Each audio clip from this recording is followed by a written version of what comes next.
Hey guys, welcome to another episode of All Bass Creations Effects Tutorials, Demos, and Review. So let's go ahead and get started here. We got the Future Impact V4 VIP against the MXR Bass Synth against the Meris Enzo X. And as you can hear, all of them track really well. And depending on what you're doing and how you're doing it, you know, every synth pedal is going to require that you play to the pedal a bit. You know, so for instance, they all might require slightly different, you know, EQs, or just like EQing a little differently. I didn't change my EQ there, but make sure y'all hit that like button and subscribe if you haven't already for this type of content. But let's see if we can get this level right here for it.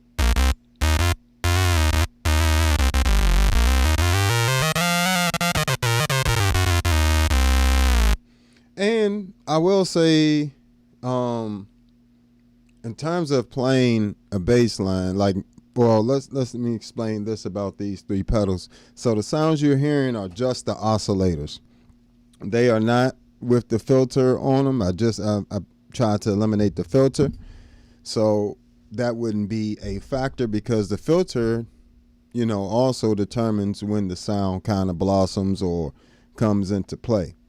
So with that being said, the Future Impact V4 VIP just got an update, right? So it has I'm running the new firmware with the DX7 sounds on it.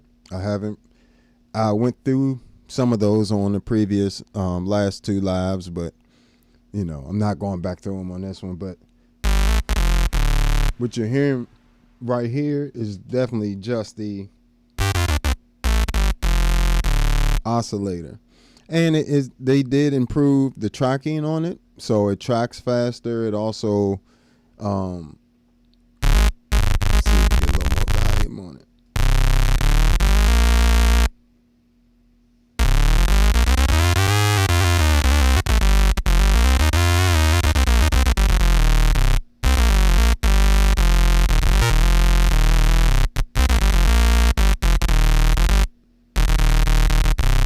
So I'm not going to do like a dry and this like comparison, because in all honesty, I don't think that's what matters when it comes to latency and a bass synth pedal.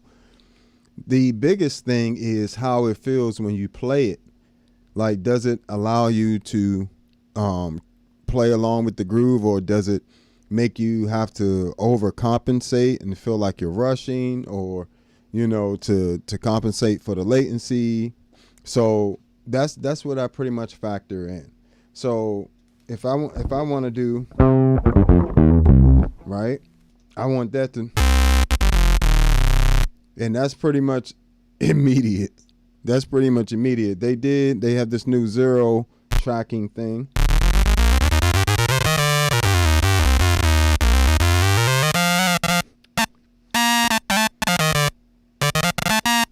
And see, up here, we need a little bit more compression.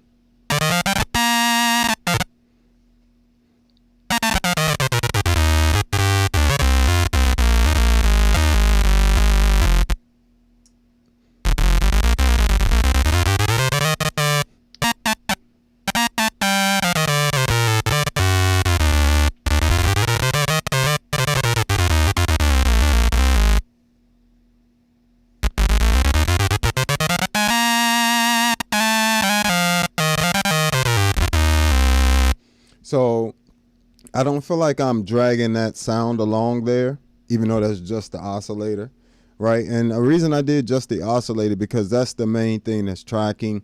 A lot of times the filters will cover up some tracking issues, a lot of tracking issues actually. So let's hear a little bit of the MXR Bass Synth.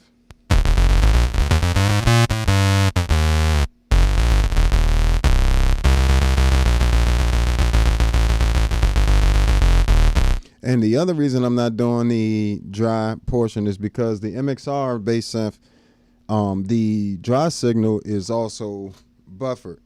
So more than likely it's, let's see, I just kicked this camera. We should be good.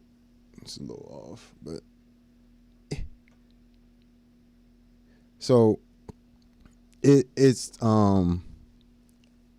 dry signal more than likely is timed with the synth. What's going on? Appreciate you saying hi. What's going on? Yeah, make sure y'all chime in and all that stuff if you got any questions or things like that. Did I just kick it in? Good, great. All right, now we good. So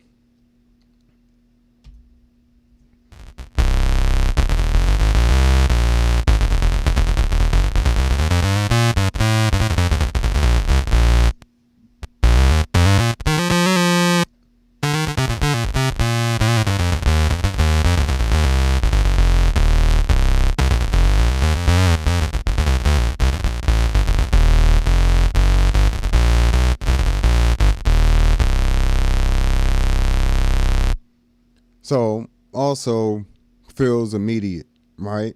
And that's all I'm looking for here is, well, right now we're just doing the oscillators. We'll go through some sounds as well. You know, that way you can really get a feel for each one, tracking wise. But the main thing is that they all track really well. Now, do any of them track perfectly? No. But they definitely track. Thank you. I appreciate that, Jersey.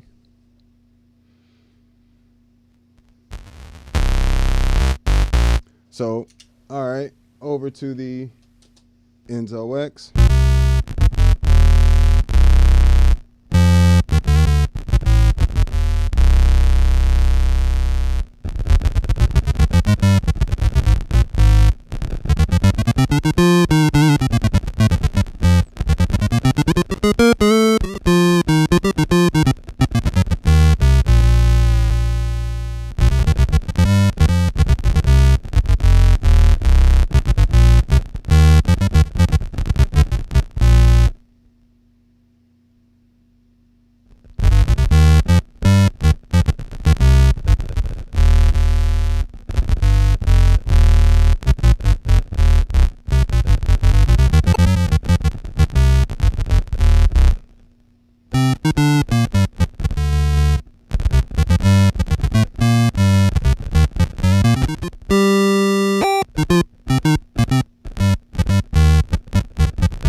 So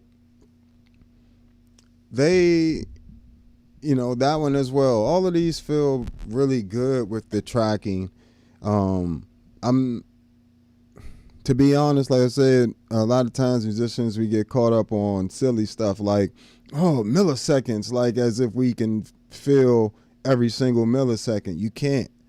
You just need it within a certain range. And all of these, all three of these pedals are in that range of, you know, usable. They will allow you to play on time without feeling like you're rushing. You know, does any of them feel like my natural bass? No. You know, none of them feel like me just doing.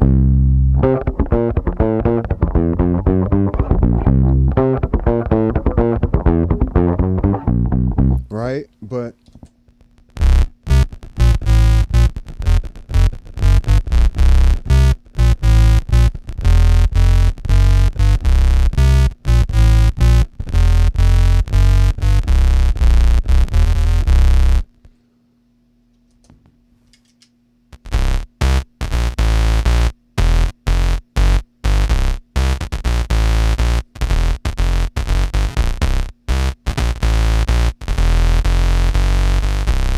right? So they're all responding very well to that.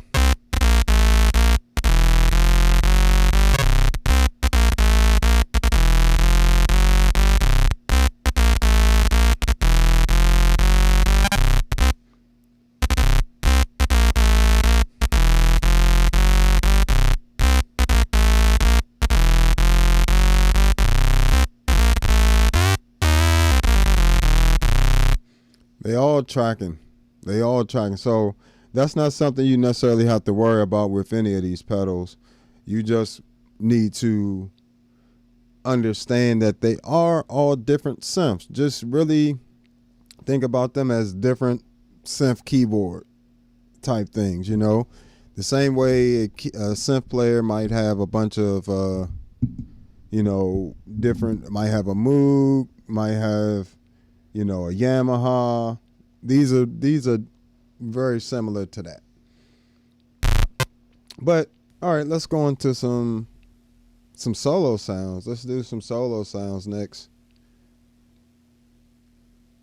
because that's the other part. Like, can it keep up with faster playing? So let's see.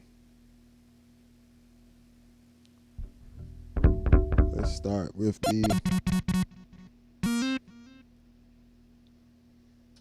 turn on a little bit of reverb.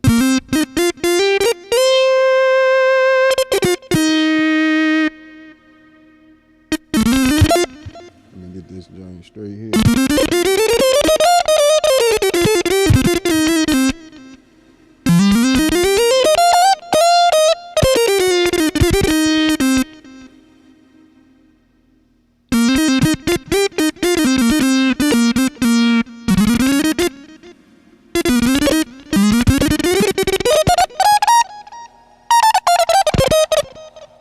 See, this is where they all kind of, Future Impact doesn't necessarily shine. But let me see, because they did change the note on and note off level. So let me try something here. I'm trying to see.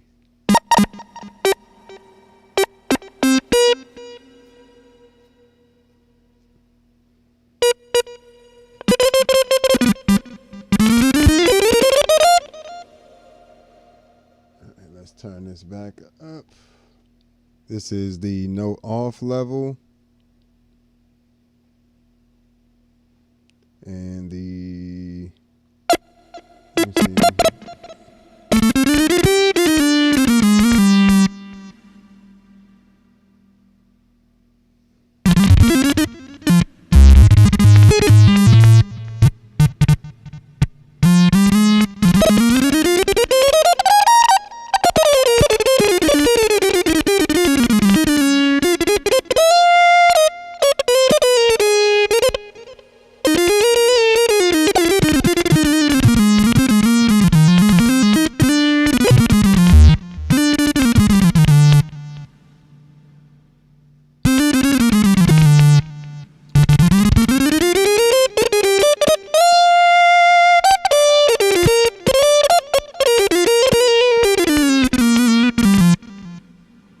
So there I can definitely start to feel a difference there. But like I said, this stuff, I hope all these are on 0 latency. I would hope like when it switched over all of that. But actually that's something I can check real quick while we're on live. Let's go. I need this. So one of the other, just slightly annoying parts about the Future Impact is you really can't do much but edit the filters on the pedal. However, you can always choose to get the app out. Let me check. So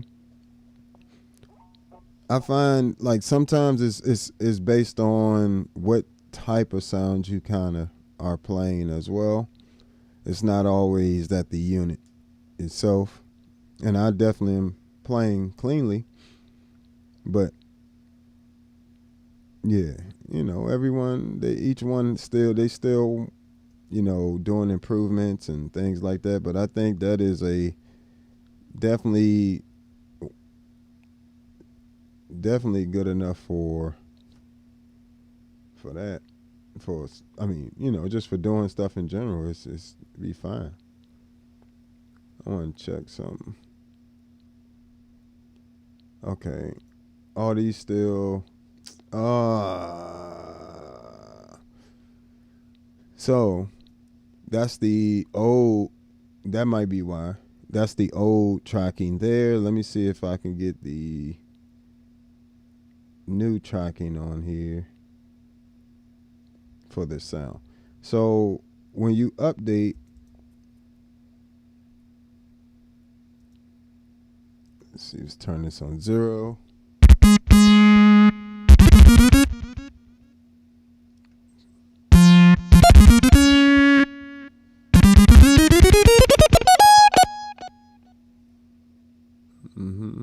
A little better.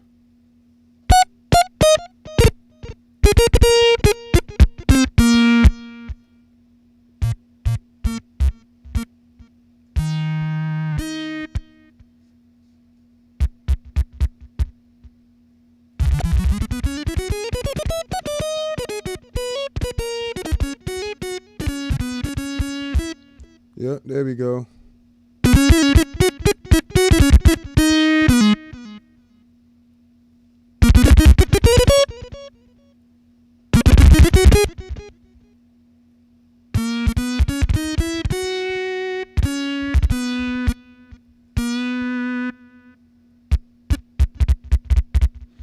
You get a lot of that.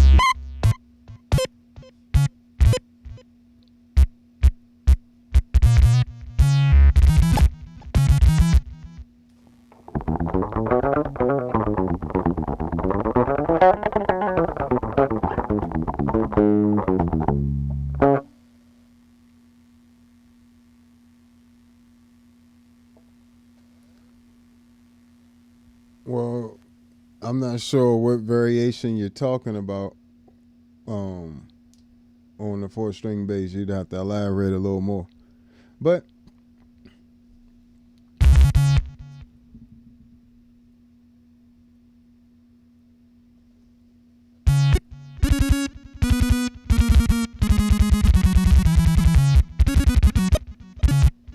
let me try a different little sound here. I'm surprised they didn't just switch them all over to the low latency, but of course, so now I got to go back through and do all that stuff, of course. Let's try a flute sound.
So definitely tracks better with the 0 latency versus the speed. That's the speed accuracy.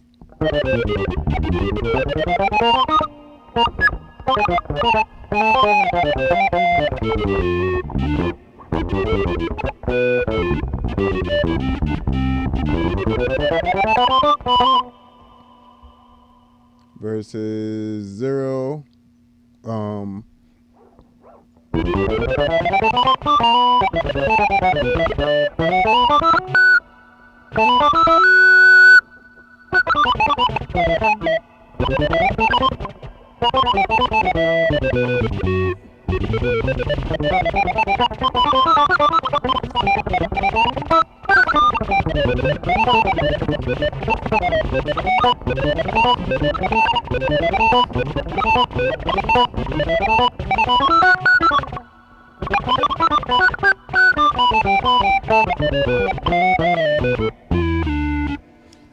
Yeah, so you can definitely get through some good solos and stuff with that. You just might not be able to go super crazy.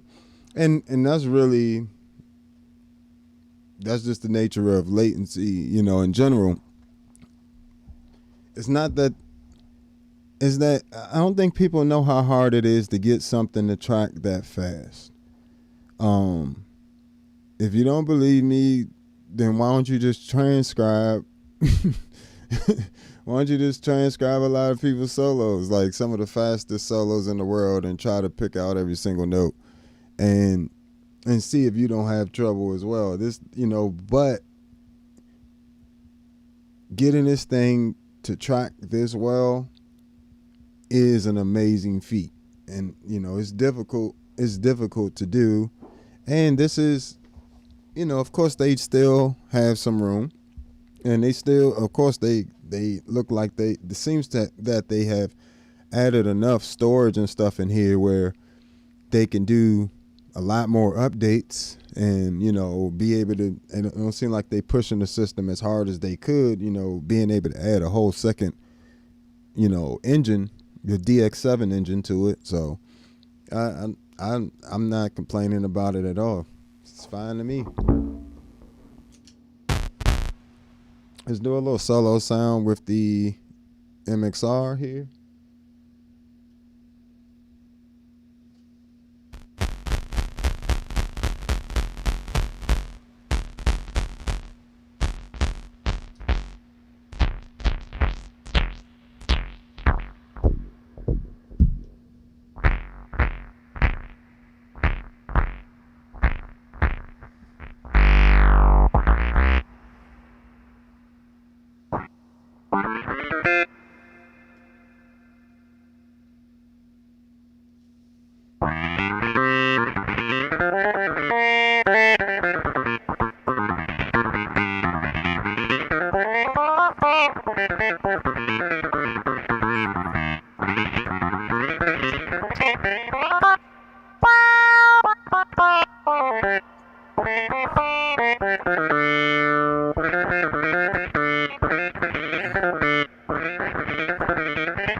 That's what I said. Don't necessarily sleep on the MXR Bass Synth. No, it's not going to do as much as the Future Impact and the Enzo X, but it does have some really good tracking, you know, and it does have some great bass synths you can create out of it. So that's why I always, and I reiterate this again, I say it and I say it over and over again. It's not a real need to say which one of these pedals is better than the other. They all have their strengths. They all, you know, have things that they can be used for. And most importantly, they all sound different. So as long as the tracking is good with them, you're straight. All right, let's do, guess we're going to do a little flute sound. Let's do.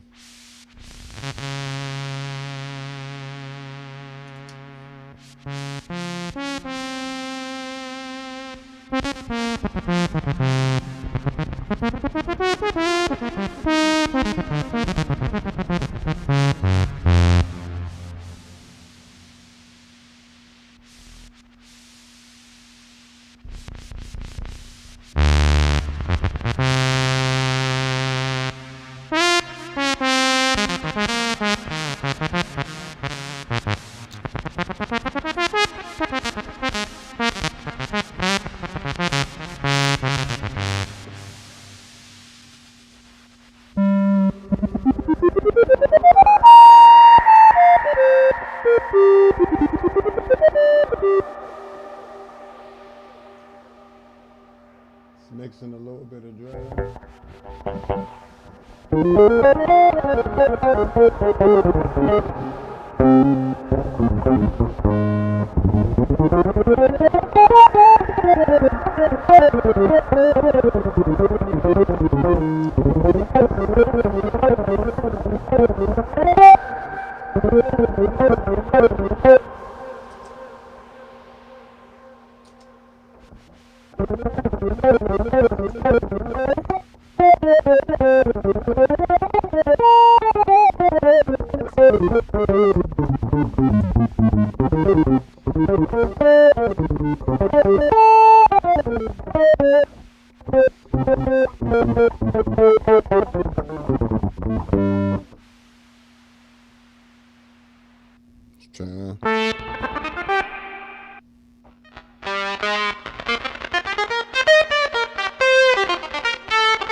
So,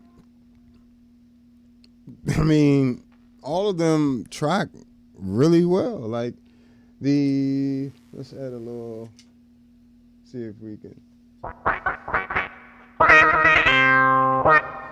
The other problem is the dry sound is also running through the effects as well. So if I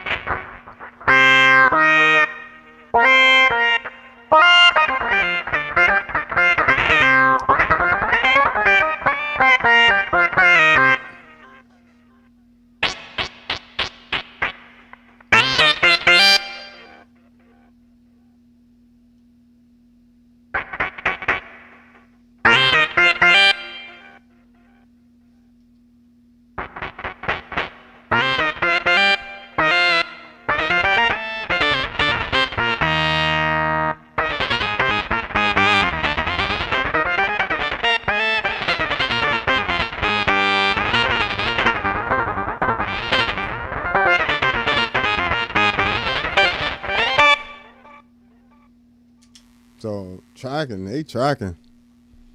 they tracking fast enough for you to do solos, play bass lines, do whatever it is you need to do. And the Enzo X has the bonus of the poly mode. So, I know this is not what everybody's been looking for. Which one is just going to be the ultimate tracking thing ever? Only thing I can say is the Future Impact and the Enzo X have the ability to be updated through firmware, while the MXR Bass Synth just simply is what it is. So, they can potentially even get this latency and tracking even tighter, potentially. So that's another thing. Them updates, when they give you these nice updates, like when Meris did a firmware update for the Enzo X not too long ago, that added quite a few features.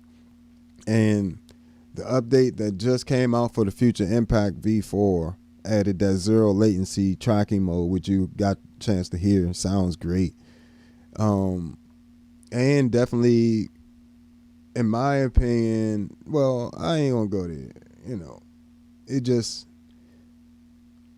every time I get an update from these, synth pedals, they're not just like functional things. They are also like features. They give you new features. Like you got a whole new synth engine in here, FM synth engine. That is incredible. I wasn't expecting that. I was never expecting them to give us a whole different synth engine, not just subtractive synth, which all of these are subtractive synths, but they added the FM synths on here. But you can do FM sounds with the Enzo X as well. So just depends.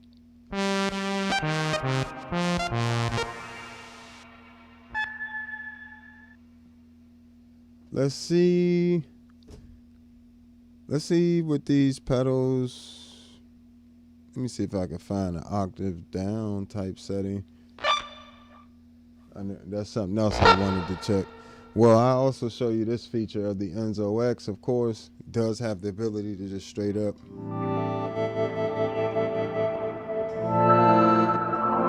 chords.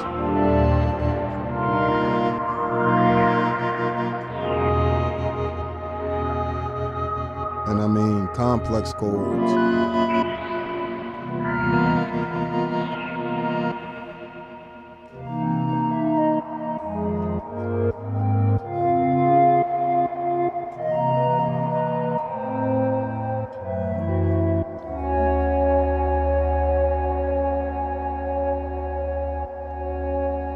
So luckily with the Enzo X, it already was able to switch automatically between the your audio signal tracking, the audio pitch detection, and the actual MIDI notes, you know. So the Future Impact has now added that same feature to it. So that is amazing. And you could turn it on and off in case it's messing something up for you. But if you go into global settings, you can change whether you want it to be what you want it to be, rather. All right, so let's do this.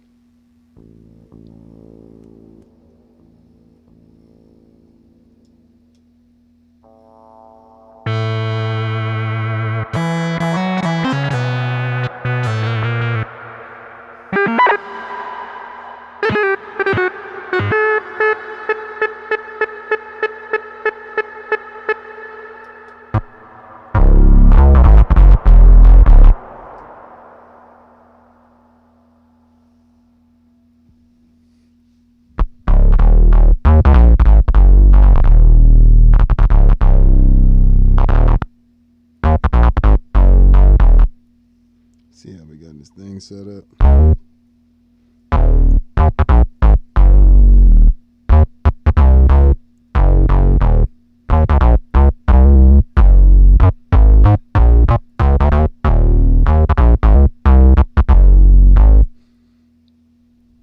The Future Impact, let me see before I say that. Let me see. I'm trying to see which one feels easiest to play.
So let me see, switch to another bass synth here.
So they feel all relatively about the same. Now I will say the Enzo X feels a little bit behind those two in terms of the latency.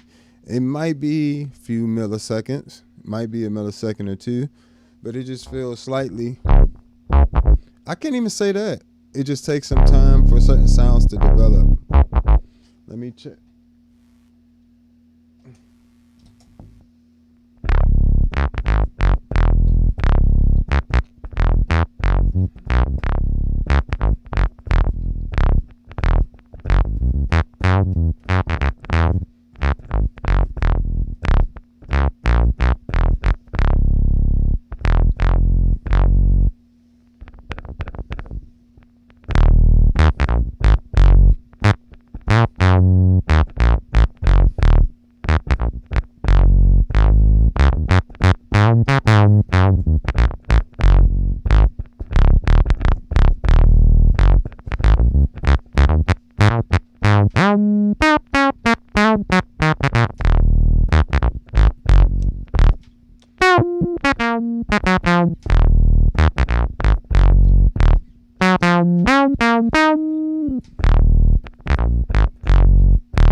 So they don't feel bad at all. I'm not like struggling to keep up with the groove or anything. Let me see. Let's do.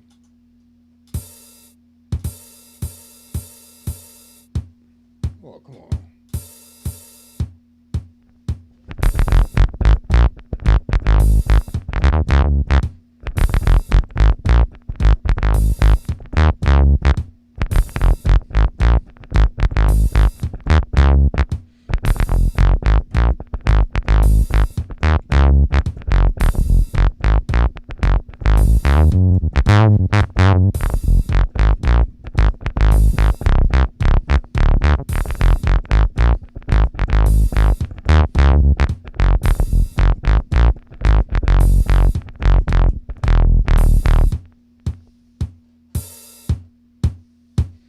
So that doesn't feel bad at all.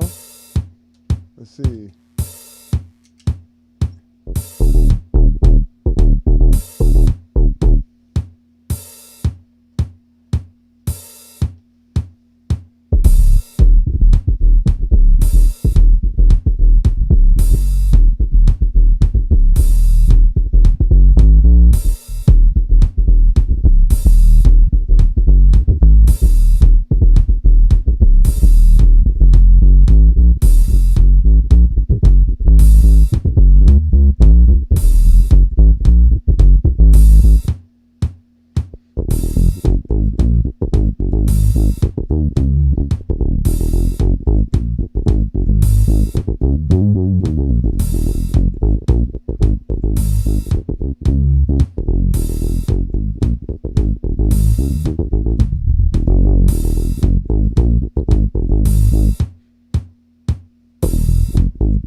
So yeah.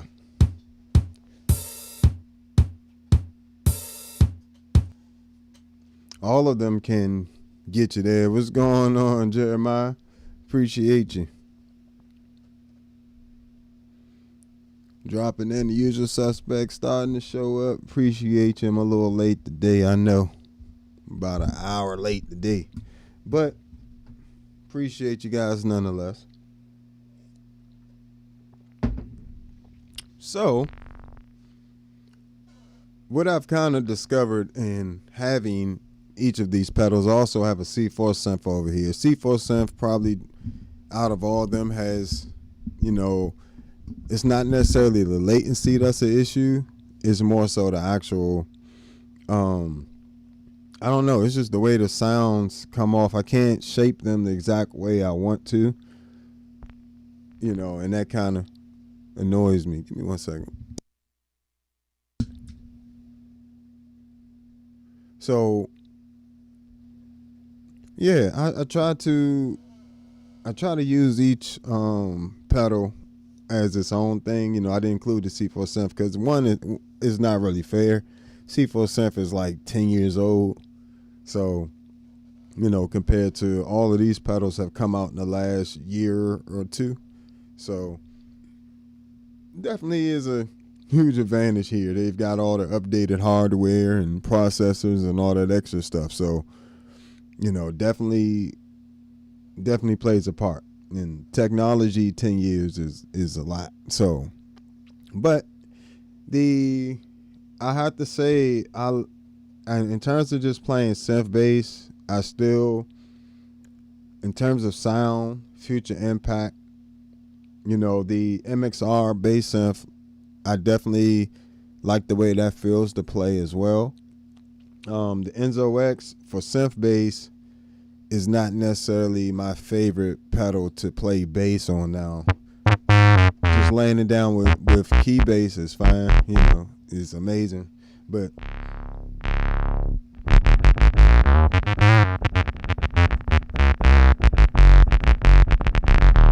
it's just more so the beginning of the note, which actually now is fine, except for when I go fast.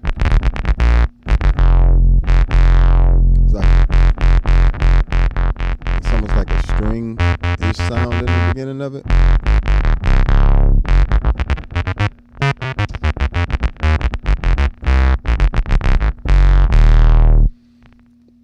But am I going to use that on bass, doing key bass? Yeah, for sure. Because it definitely, especially with the way I can do things like, it definitely likes this a little bit more. Doesn't give you so much of the string sound.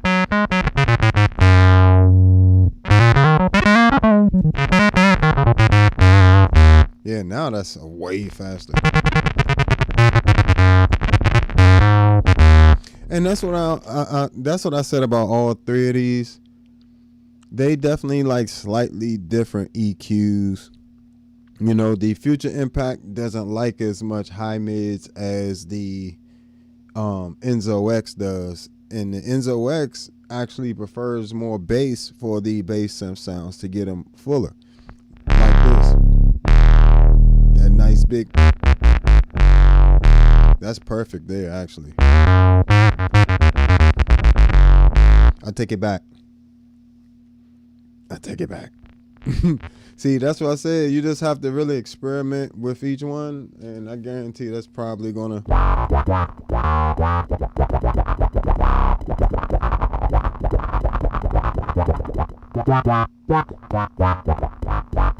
Okay, so playing up here for synth bass stuff on the Enzo X definitely helps.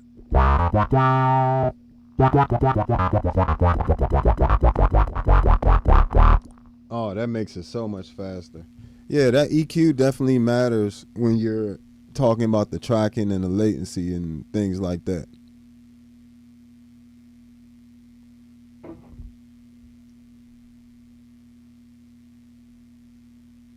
Definitely appreciate it. What's going on? Everything still good? Yeah, I'm supposed to be.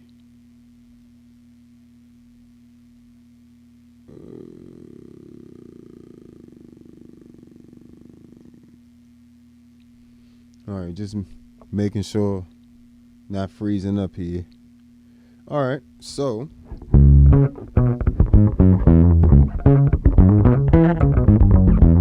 that's pretty much the bass sound I'm going with for all of them. And I also have the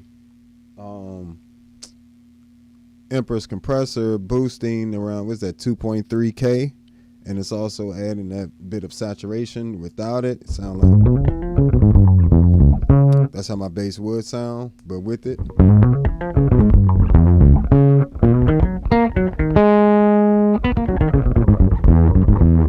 it just kind of makes sure that the fundamental of the note is, it's really easy to hear. Yeah, definitely. I would recommend definitely spend an hour every day improvising, just for songwriting purposes as well. So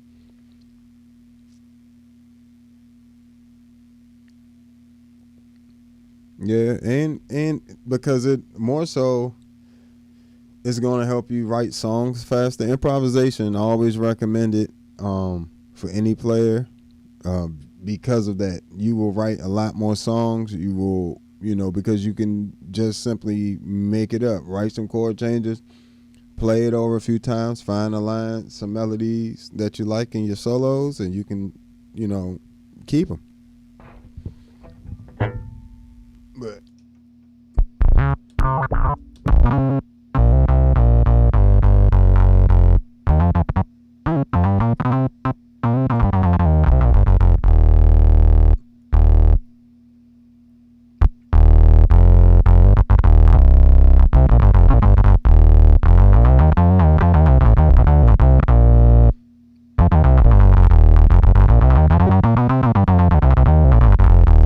yeah, see, Future Impact likes a little less of those high mids.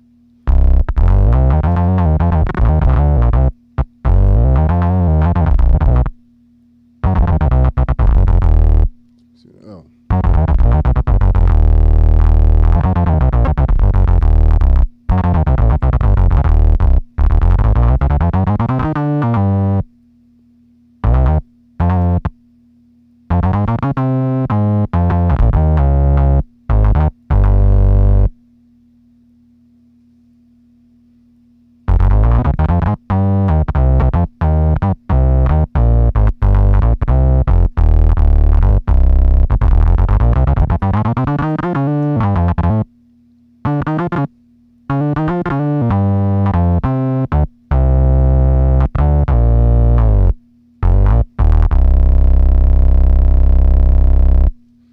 So yeah, the main thing is to play around with your EQ and your compression settings, and and kind of getting it to where the pedal actually likes it. That's more than anything. MXR Bass Synth, I will say, is a lot less picky, compared to the Future Impact.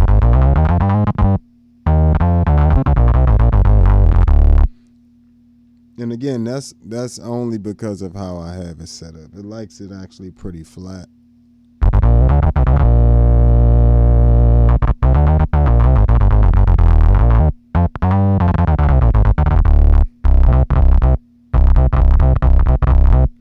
And let me just make sure that this is even on the right thing. Because again, this is 34.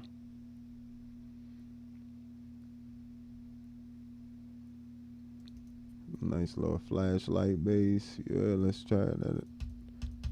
And 0.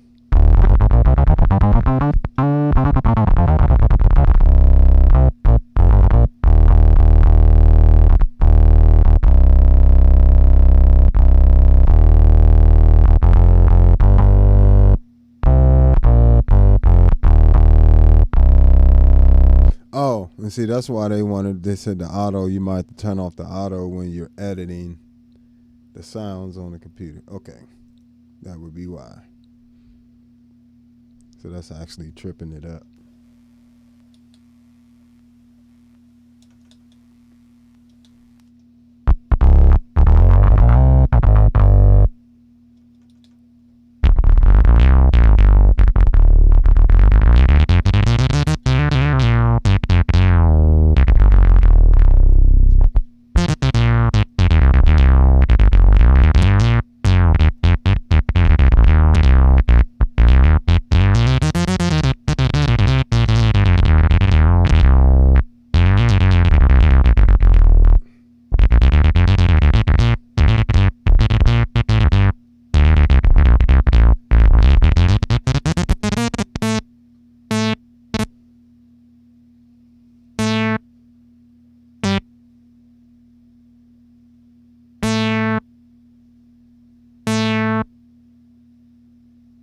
since it's short.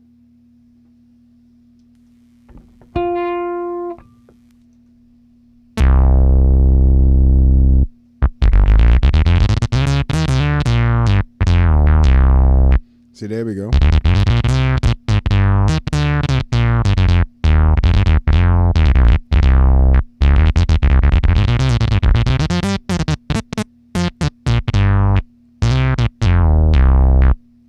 Still low. Oh.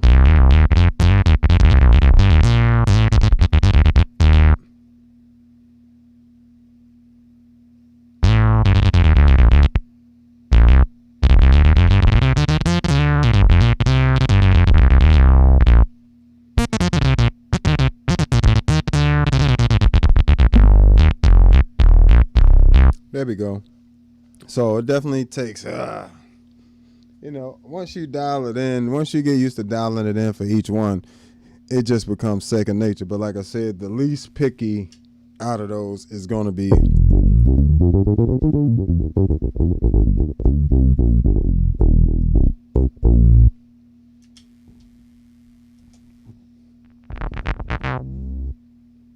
see, I have to now change it because getting over to it just likes two different levels.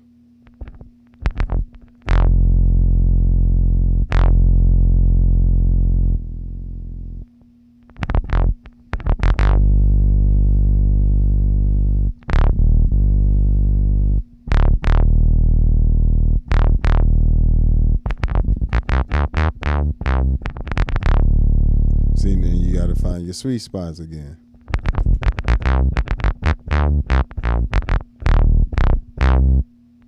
But that's something that I've found, over time.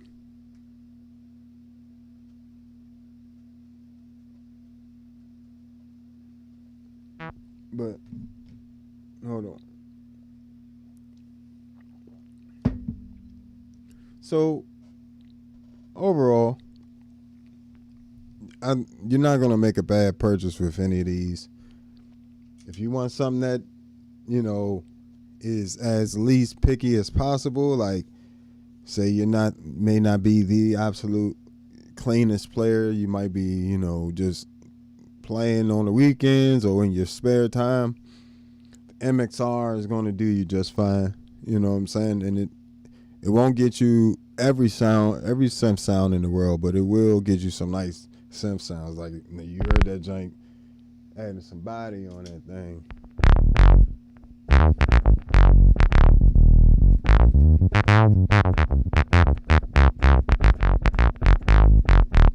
So that's the Enzo X.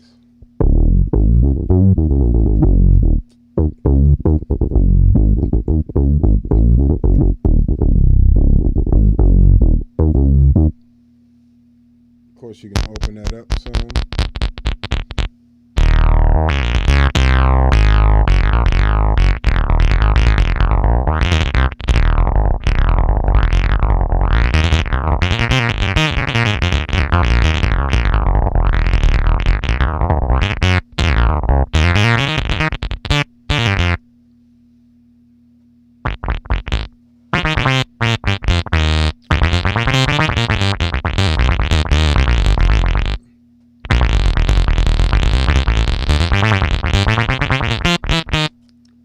Open that filter up, don't always sound as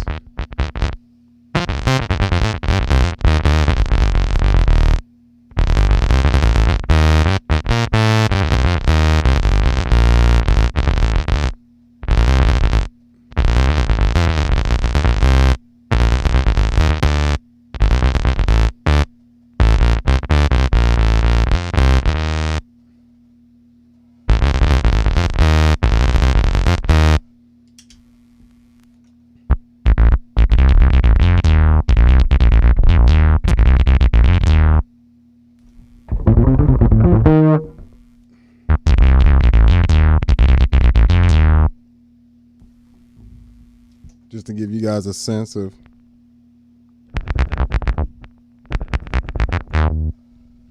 gotta set this back up.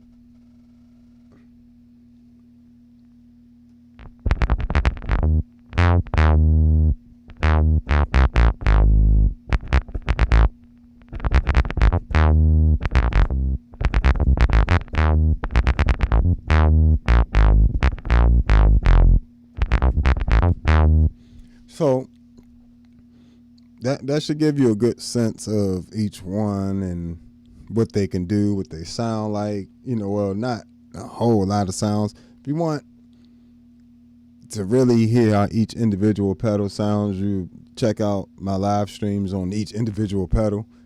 Each one of those pedals has a few hours of me going through them, available on my page. Make sure y'all hit that like button, subscribe, all that good stuff. If you haven't already, hit them reactions, hype.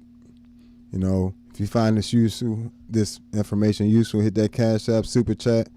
Definitely helps me out. And most of all, hit up that Patreon if you want any of my presets that you've heard for the Future Impact, the Enzo X, or the 20-something that's available for the Tone X1s, C4 Synth, Mercury X, Enzo X. What else we got? The Zoom pedals, MS60B Plus, B6, and MS70 CDR Plus. Check all those out when you get a chance.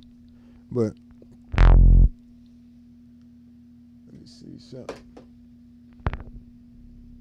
So I want to check this out, the tracking of these FM sounds on here.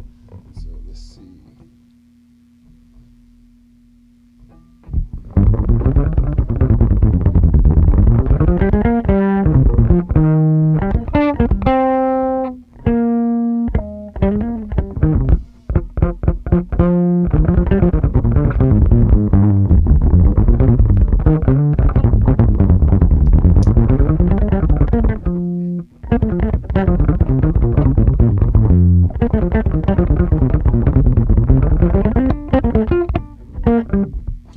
All right. Yeah, let's do that. Let's switch this over here. Quick tip: if you have a Future Impact V4 or VIP, if you want to change from the FM, from the VA side, which is the subtractive synth, the original synth engine in there, to the FM side, without going through the global menu, if you have MIDI set up, let's see what I got here. So it's CC32, right? CC32, and then value of 0 is the VA, the original, and value of 1 is the FM sound. So I can literally, without even, see where we at. Oh, I unhooked it. Yeah, you have to have your MIDI cable hooked up in order to do it, obviously.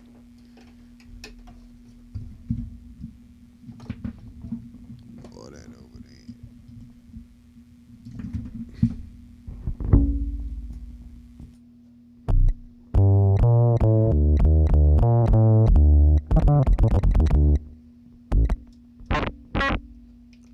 I'm trying to find that it was one bass sound I was trying to build around. Haven't had much luck with the FM stuff just yet.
So even something like this, I could go in and work a bit and just try to figure some stuff out.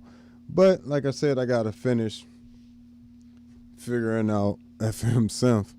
I got my mind around the operators a little bit. You know, I just gotta figure out how to get to some actual musical sounds. Matter of fact, since we here, we ain't doing nothing else right now.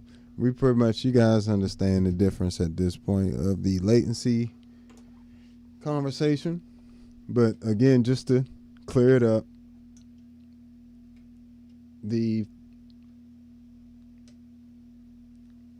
all three of these have great abilities. Also, I feel like these,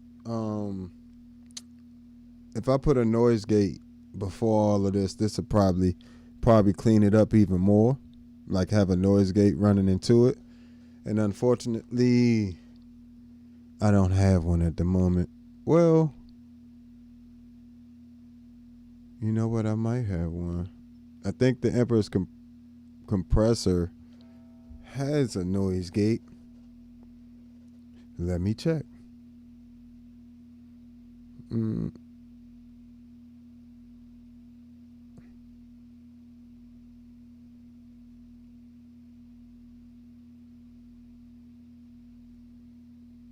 Yep, it's got a built-in noise gate.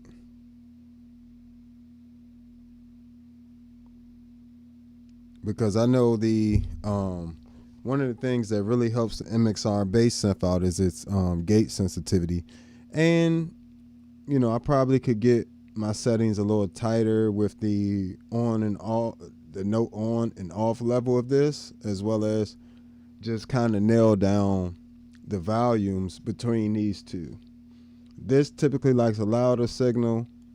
This doesn't need it as loud because it has that separate input level here. But you know, the Enzo X kind of likes me to have it pretty loud coming in there.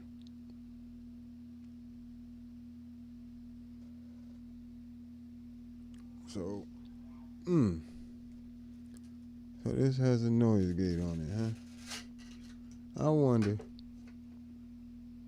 I don't even have anything hooked up right now for this. But definitely something I will look into. But I guess the most important factor is what you're playing with it. You know, and what you're deciding to do with it. Like if you need the solo, the Enzo X is definitely going to be the best option. You know, for me, bass synth, the tracking, I like the way the MXR bass synth feels. But I like all of them the way all of them feel when they're, you know, when I have my proper settings for them. That's why I keep saying they all track about the same, because the only difference is the MXR is just way less picky than the Future Impact and the Enzo X. So, you know, that would be more so not a latency thing. That's more of just how they track. You know, MXR has a wider range of which it will track in terms of EQ curves on your bass, while the Future Impact and the Enzo X definitely has specific things they like to, you know, get optimal pitch detection in there. So things to just pay attention to. And you also have like the note persist. You actually have a noise gate in the Enzo X as well. So I believe it goes before, but I'm not sure if it goes before or after the synth. So that's something else I would have to ask about. But yeah. All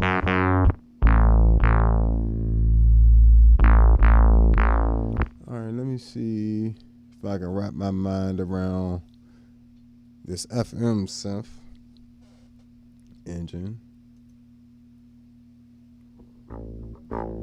So right now I don't have nothing up. Let me load Load the sound. Gotta find it. Is the other hard, tricky part. Where is it? Check under my documents folder. Yep. So let me see what number 85 is exactly. Okay.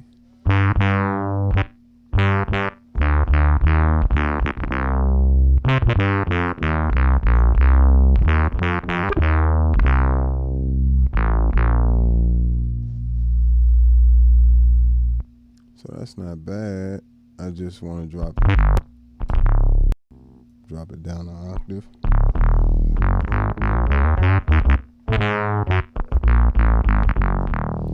And of course, I don't really like the dry signal in it, so I'm going to take that out. We're going to boost this up a bit. Get some more volume in there.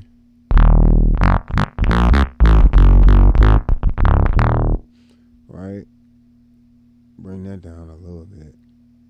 Matter of fact, I bring it down here.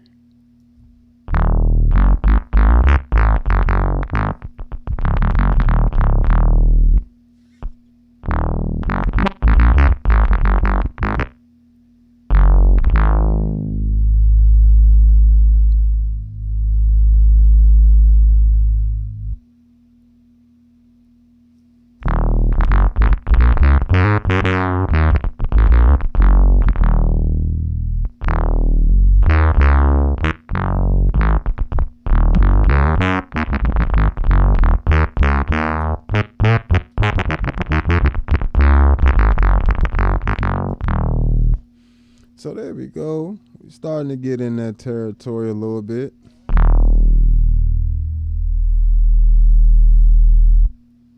Let me see what happens if I remove some of these operators.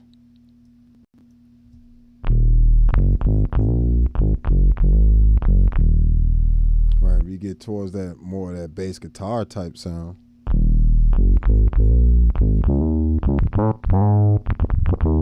Which is not what we're trying to do. So let's add some more.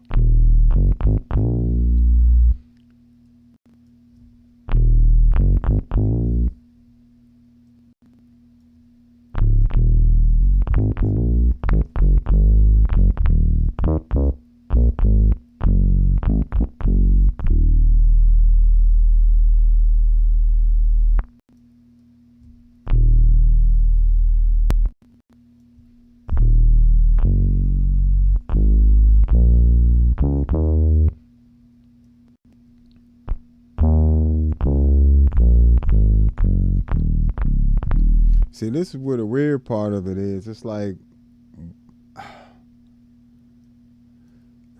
compared to subtractive synth, you know, you get your straight oscillators, right? And then you're working from that. This is, you get your one operator sound. We can start there, which is a great place for a bass synth, right? It's just a sine wave. If you don't have on headphones, you might not even be able to hear that.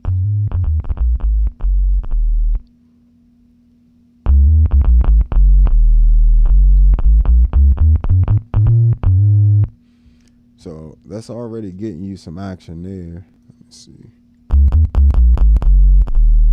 Which is pretty much a triangle wave with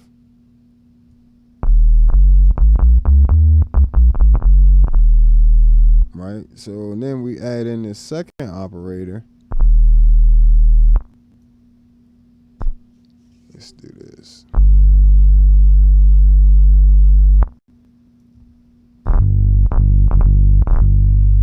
It's like if you add in too much, then you get.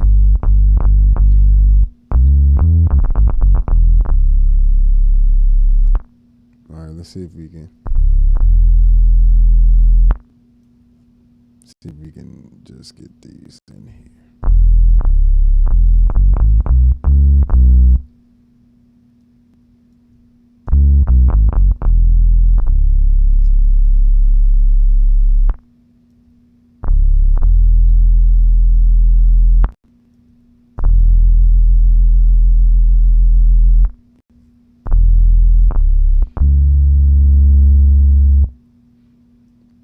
See if I can modulate this pitch.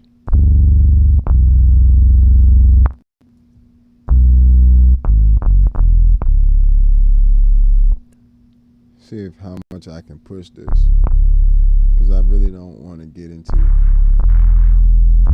That's interesting.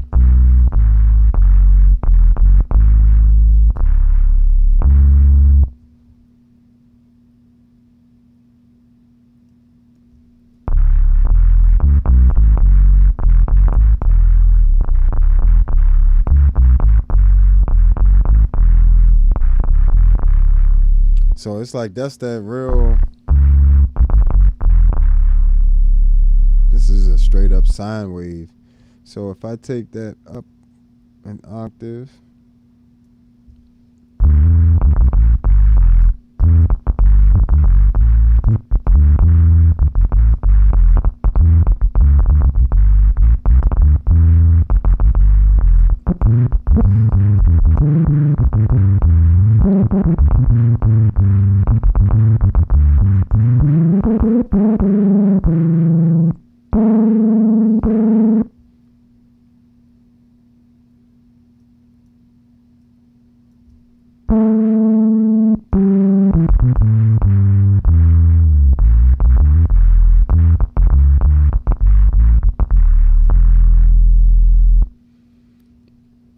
that might actually make a great like octave down type sound. What's going on? Appreciate you chiming in. Thanks. Appreciate that.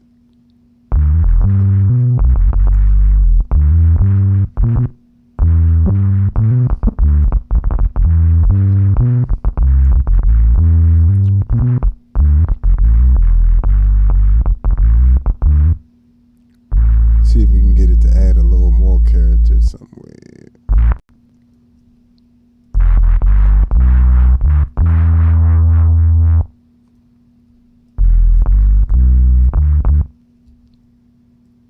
See if we can get a little bit more metallic texture in there. Matter of fact, let's open all this up here.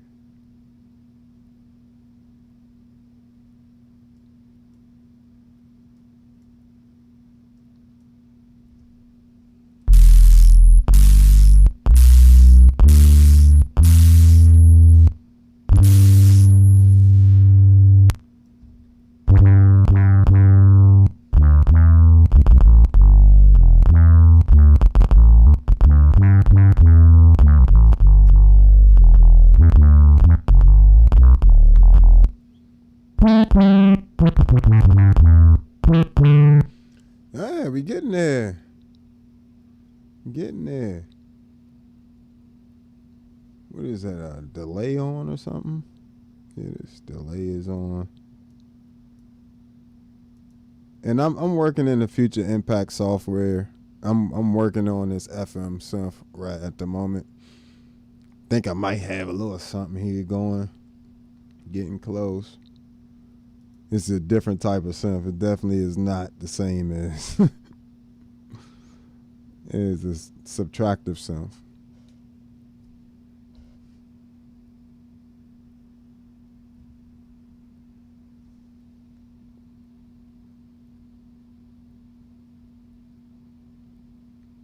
Okay, long as it's down.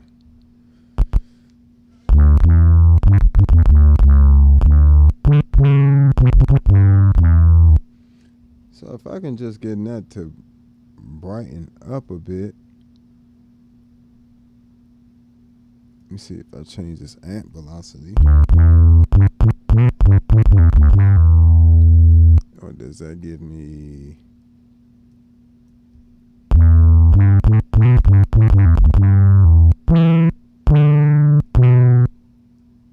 if I hype that up.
I wonder if I can get that bright. What's that? 88.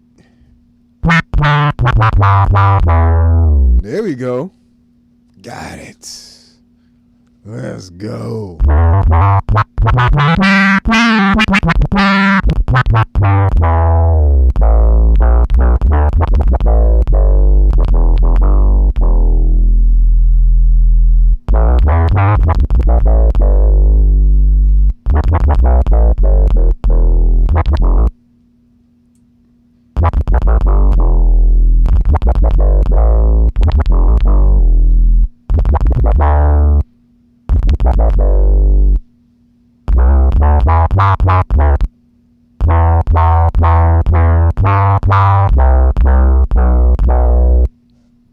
Let me see, where is that coming from? Take that out. It's got a little bit of.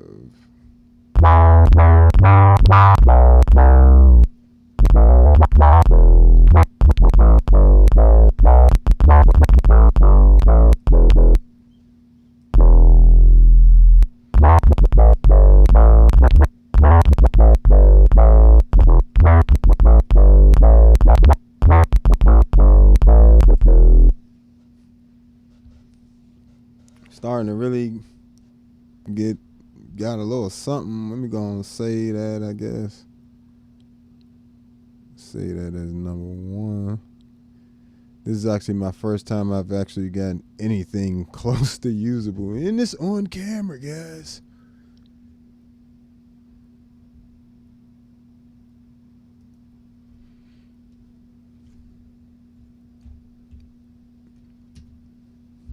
But yeah, this is what be happening when I be having to make preset packs.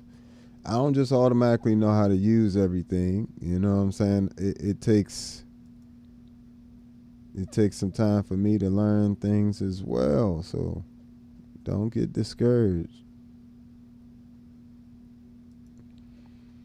But I want to go to a subfolder.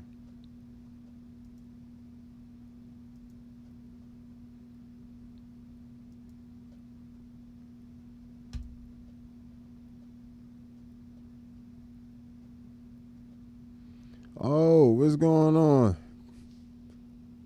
Laptop less. Appreciate you. And congratulations. Glad you got that POG 3 back. You know, it's an amazing piece of gear. And, you know, with the firmware update, it's been stable. So, you know, good luck to you.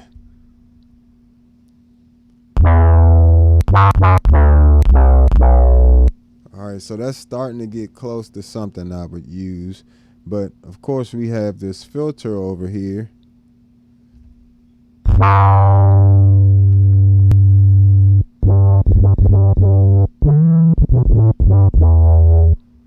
So let's get that down.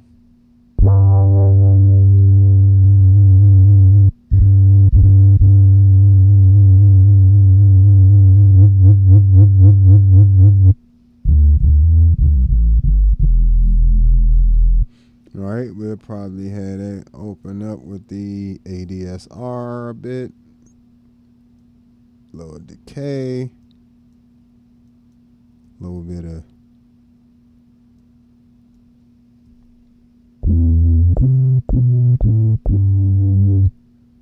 let's go down to 15 with the resonance. Add a little bit of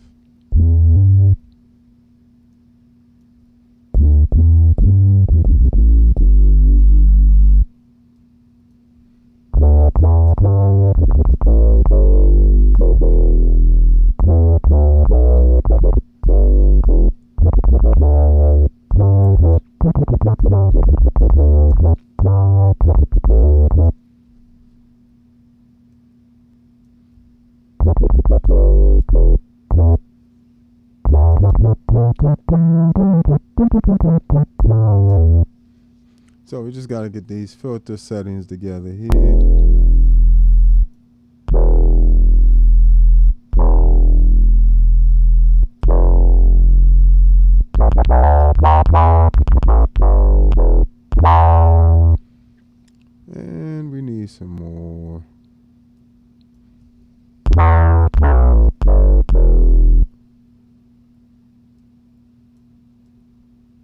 Let's bring this up here. And again, we're working on a Future Impact FM synth at the moment. We went through the, testing out the latency of each pedal and all that stuff. And I did it by feel, because ultimately numbers is numbers, and that don't really mean nothing to me. I have to play it, see how it feels, see how it sounds with me using it and my ideas and things like that. So, for the most part, like, all of those feel good to play. Future Impact, MXR Bass Synth, and the Enzo X. So, but we're currently exploring a little bit of FM synth. Trying to see if we can get some usable stuff out of it. I want that filter to be a little smoother.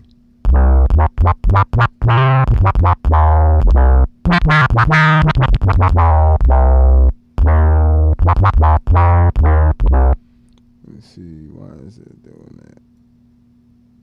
Like this extra wah wah wah.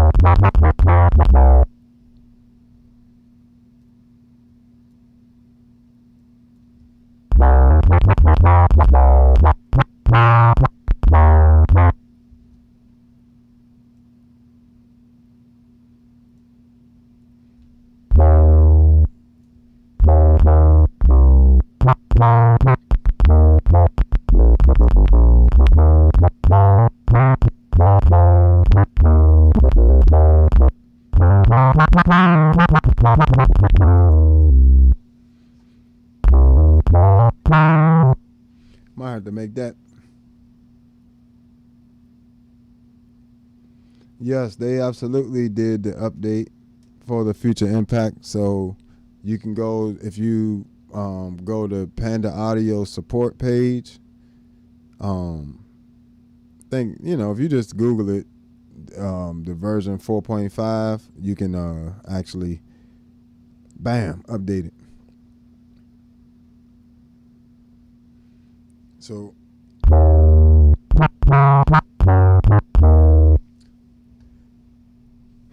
I'm not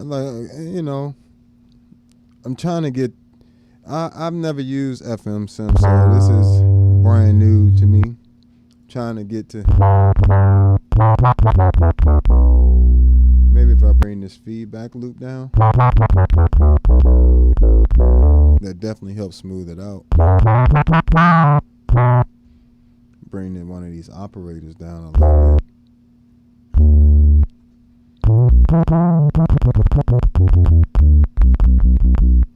I don't like that clicking.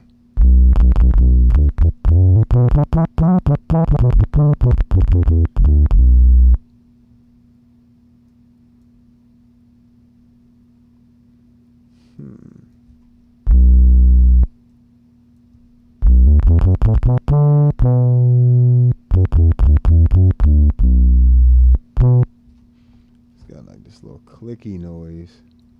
Trying to get out of there.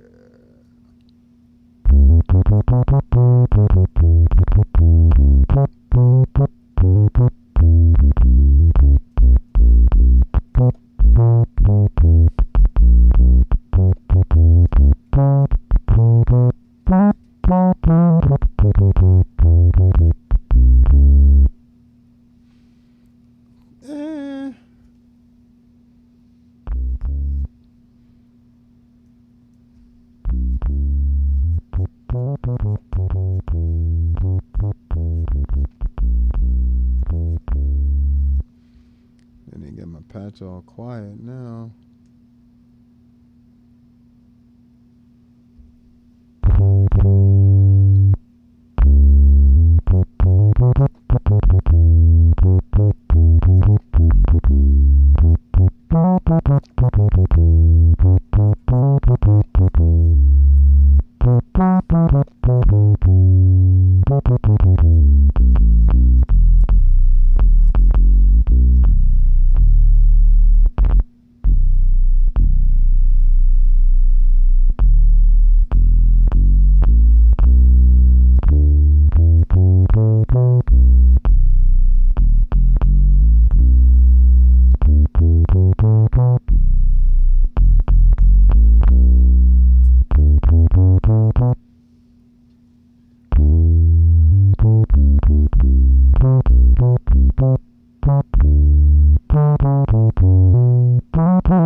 closer.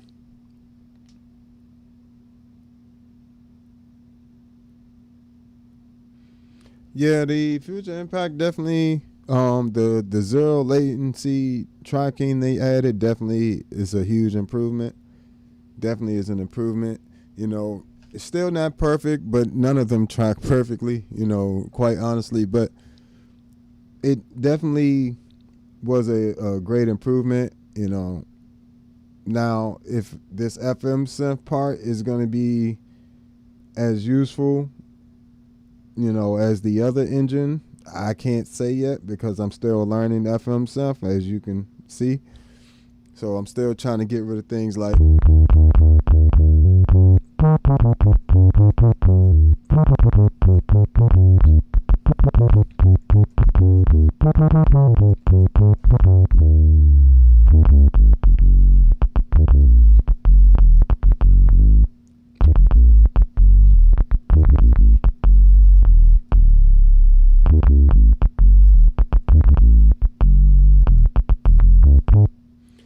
that joint got some bottom to it for real. If I shift that up an octave, let's add 36.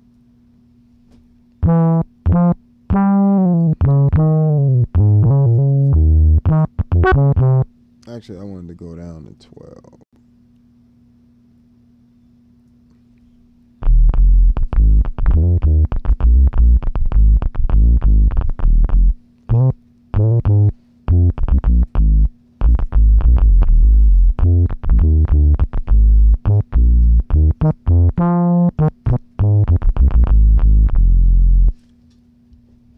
And we can get in a little bit more personality with some overdrive. Some overdrive.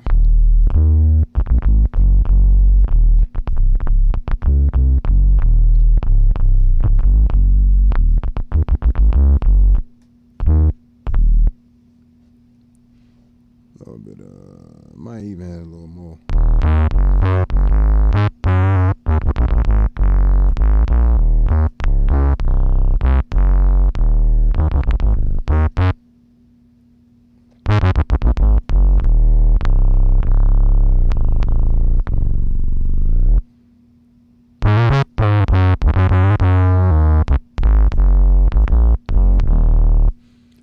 I sure would like to add some overdrive before,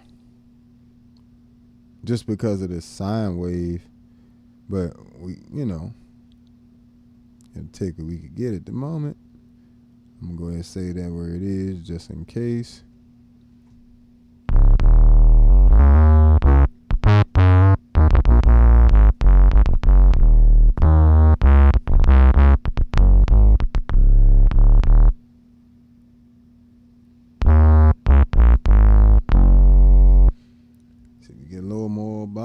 That joint, or a little bit more grit actually.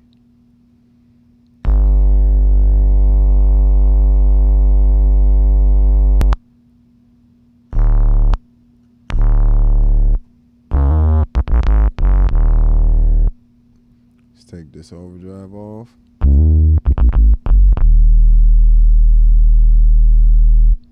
Let's go ahead, open that up.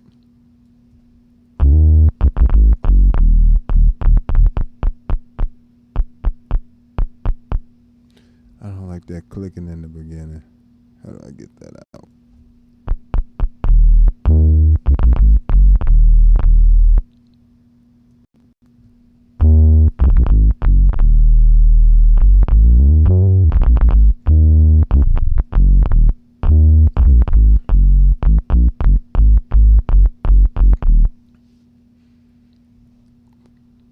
Hope you guys can hear this. You see some. I know I don't have it on the screen.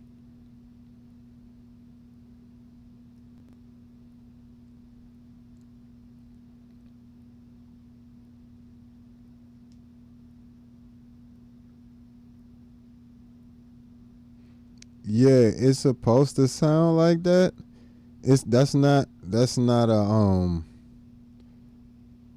That's not it glitching. This is just FM synth. Like it's a little different than working like a Moog or something like that, or even the usual engine of subtractive synths and stuff. So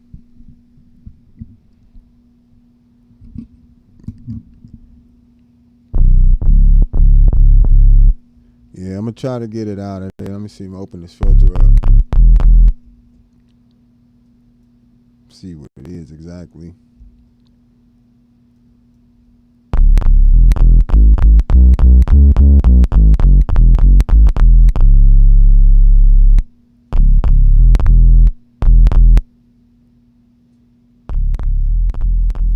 Yeah, that's in the sound.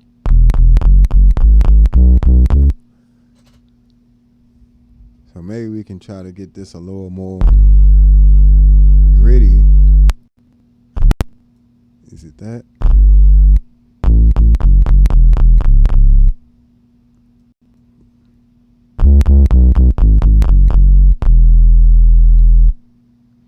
So 2 and 4.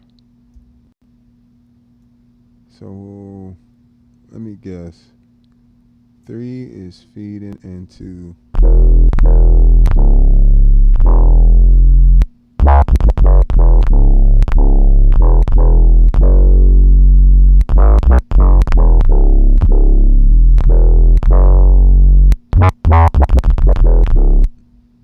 Is that with the filter on?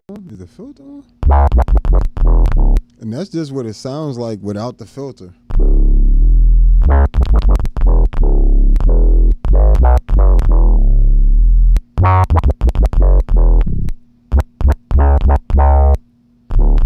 There's gotta be a way to get that click out of there.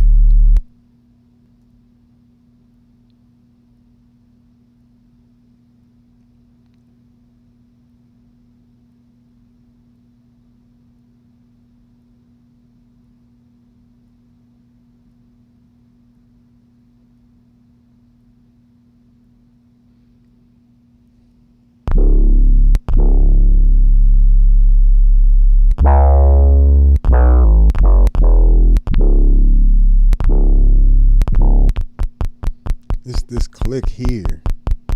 I'm trying to get out of there. Let me see if I just bring this down. Nope. If I bring this down.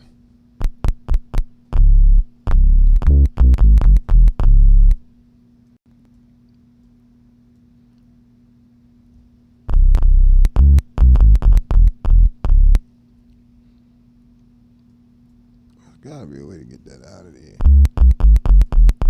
This is just the sound wave. That's the triangle wave. Triangle waves tend to make that sound in general. Even if I was to come over here to, let's see.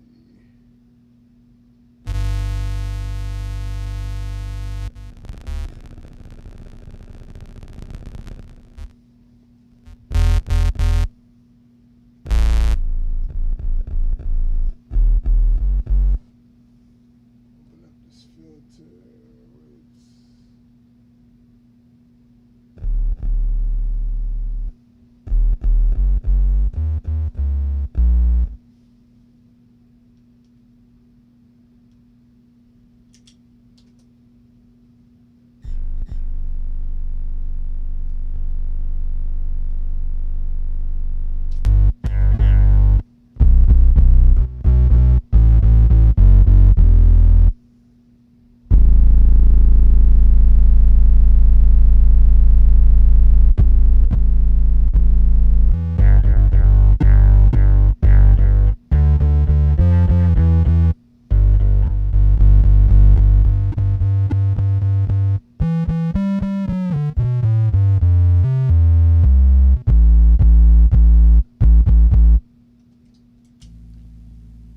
That's what I'm trying to see. Like, what is this sine wave doing differently? Or what is it? There's some part in here. It's making it get that click sound. I wonder if I change the algorithm. Nope.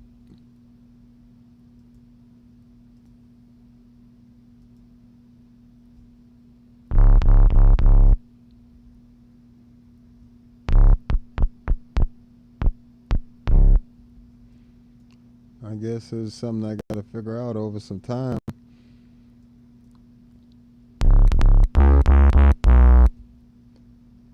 And that sucker's there too. It's like that click sound.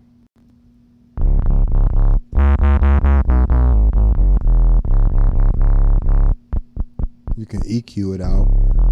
Oh, well, filter it out.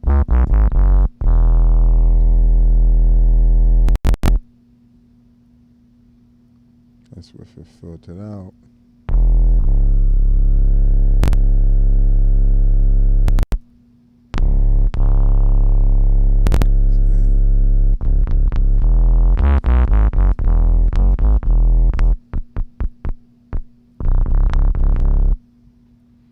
That is weird.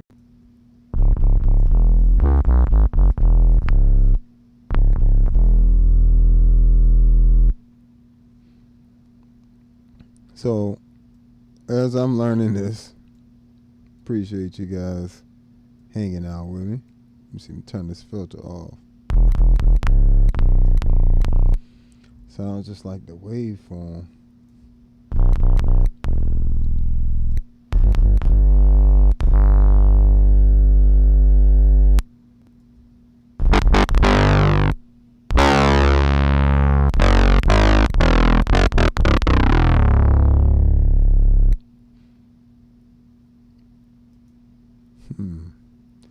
Let's try a different algorithm. That's the E-bass algorithm. Where's the synth bass algorithm?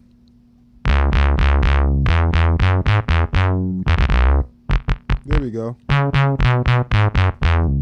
It just was the algorithm. And that's the thing with the FM stuff. The algorithms, like that, it's a little pattern. Let me see if I can share my screen without my computer being a jerk today.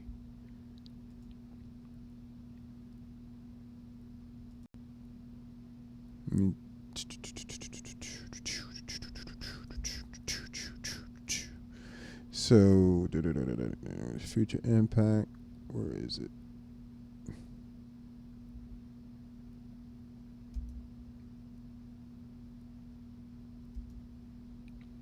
All right, there you go.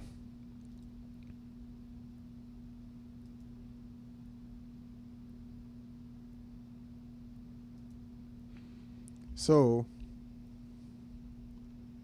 this algorithm is the synth bass one. And this is the one, even when I've done some research, that people pretty much recommend.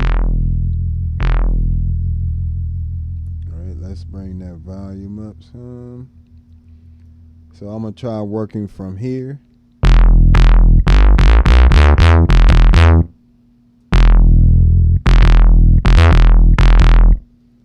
And luckily you have two different parameter settings here. So you can put this on for the...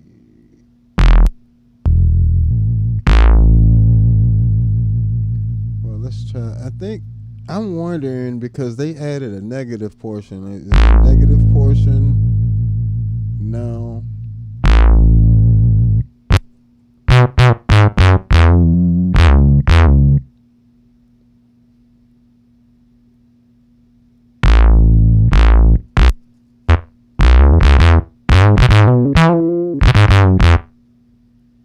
That is weird. Just put it back to my usual settings. To have this one.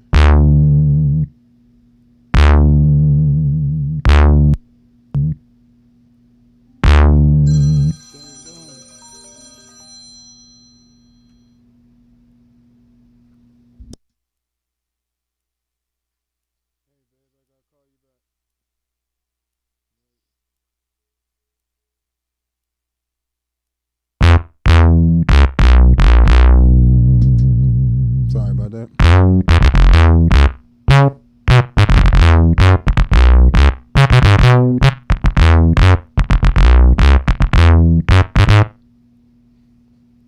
Okay.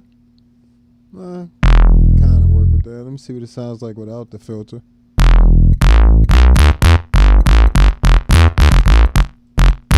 Looks like that clicking sound, you just gotta filter it out. Seems like it to me.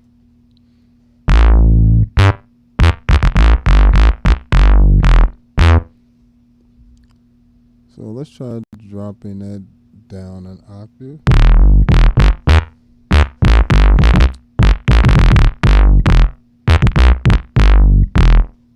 Now that's way too punchy for me. So somewhere in between there. Guess you need that feedback.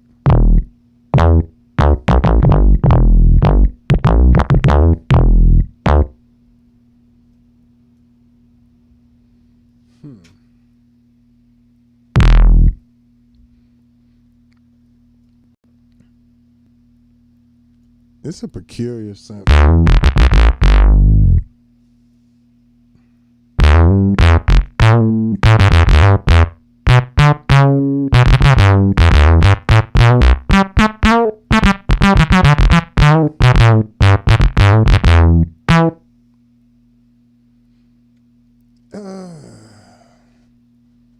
Okay. I'm really trying to figure this out. So far what I figured out, if you guys, hopefully you can see, let me see if you can see my mouse on the screen. Let me make sure this switched over for here as well.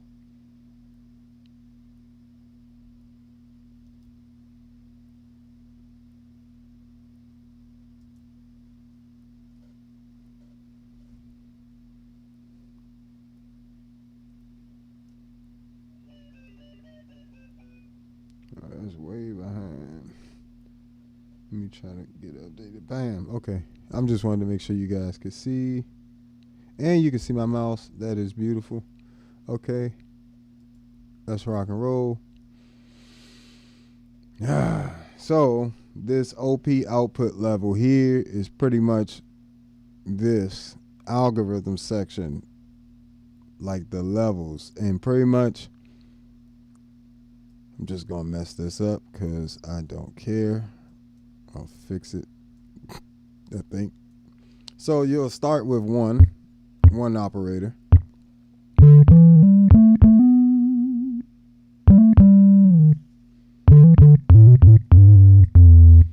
Let's get rid of this filter as well. So that's pretty much what you're starting with. Oh, let's just do initiate. Yeah, let's do initiate. Just nothing on. So this would just start with here. And this is pretty much 2 is feeding into 1, 4 is feeding into 3. And I guess you gotta make combinations of these. So bringing up this slider here. I actually want to go back to that synth bass algorithm. That's the only other thing I haven't figured out, how to get to the algorithms I want. That's not the same algorithm right here as before. So we just figuring it out, people. You feel me? Synth bass. See what else we got here.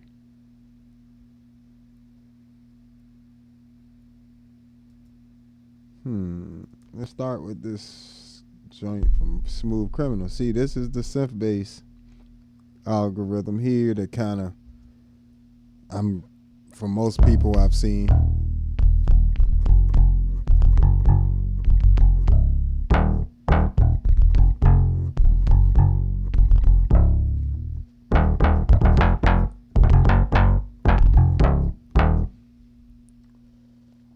My problem is I don't want it to depend on my bass sound.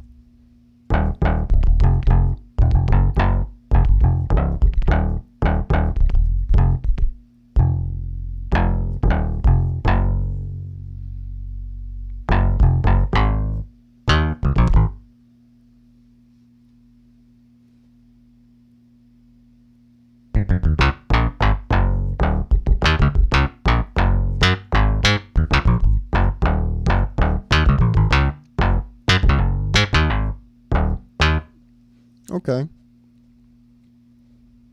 So if I want this really metallic sounding thing, let me see what it sounds like without the filter.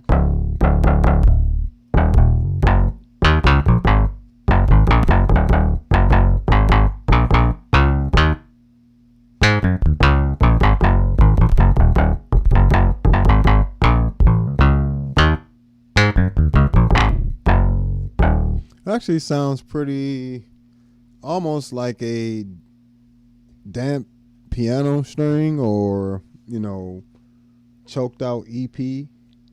But so I'm guessing we'll have to work from more sounds like that. I'm just trying to figure out how you, I guess you just have to experiment a bit with these. I want to see what each one does.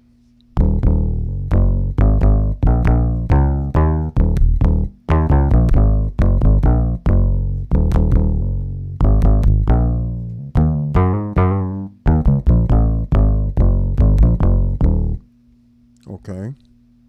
So that was giving it that extra metallic flavor. That was on 164.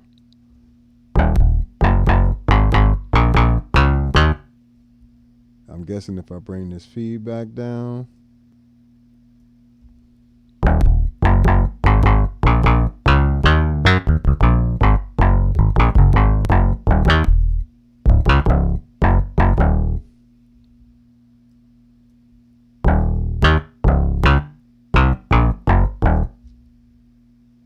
versus the feedback all the way up. Okay, not really doing much there. But this definitely has an impact. So this is on, see, this is on 64. Let's see if we move this down.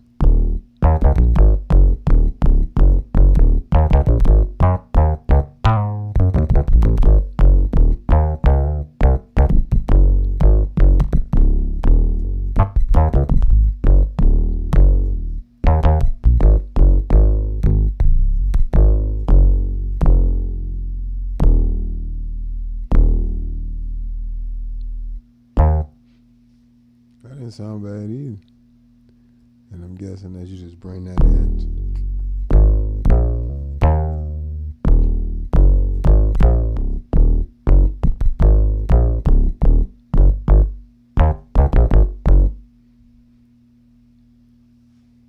Getting a little something. Let's take this delay off.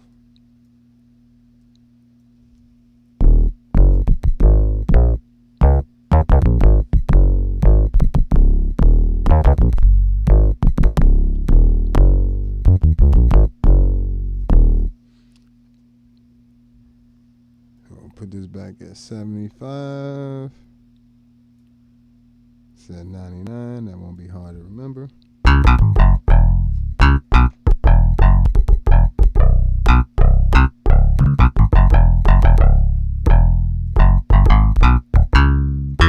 It's like almost getting towards a bass guitar there.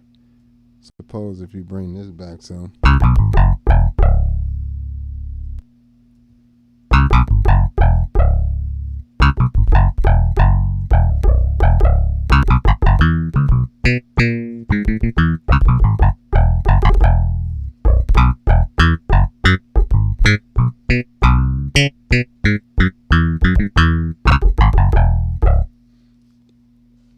So now it's like it's kind of like a synth bass guitar, like a keyboard bass guitar almost. I'm sure you can shape that a little bit more and get it closer to that, but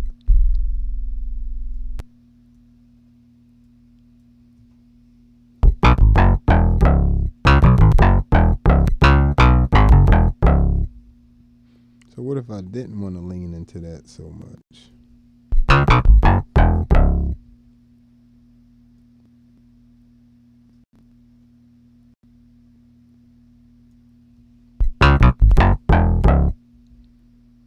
Definitely bring these two down.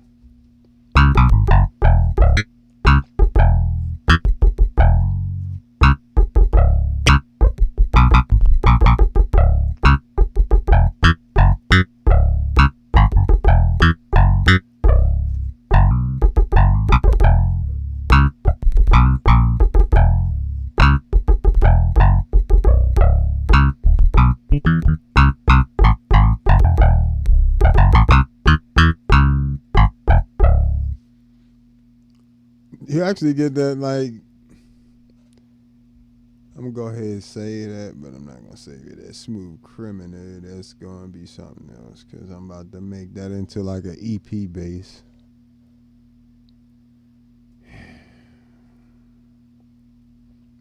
Trying to remember all this stuff, boy.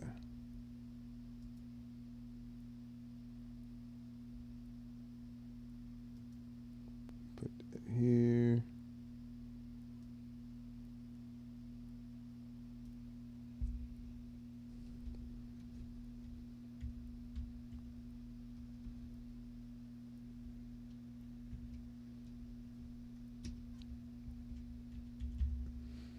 So we're gonna make this into an EP bass.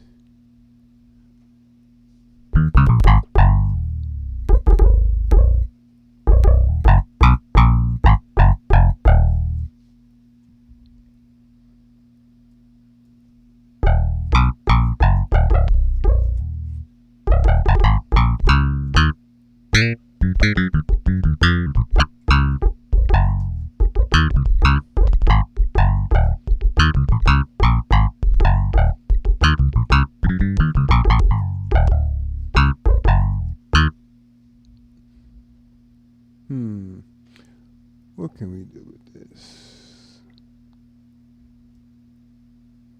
Let's bring this down just a little bit.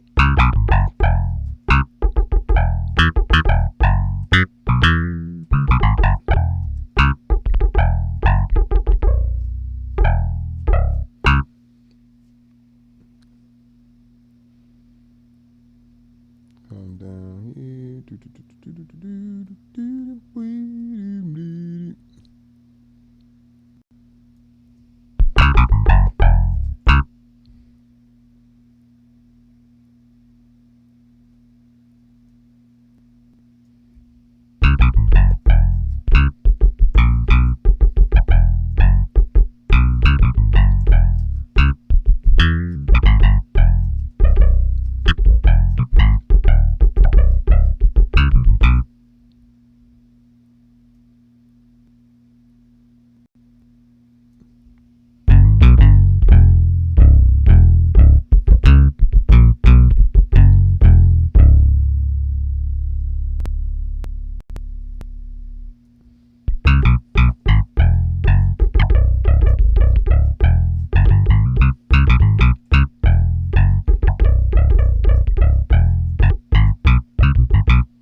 Little chorus on that too. You got to have some chorus on there. Let's put that on LFO 1. Nice slow LFO.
I think we're gonna go with the 24.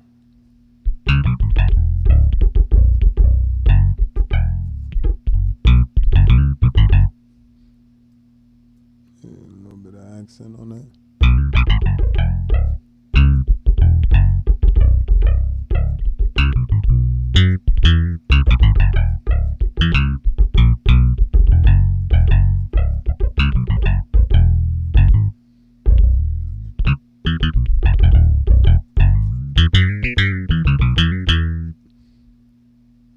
This one I wanted to reset every time.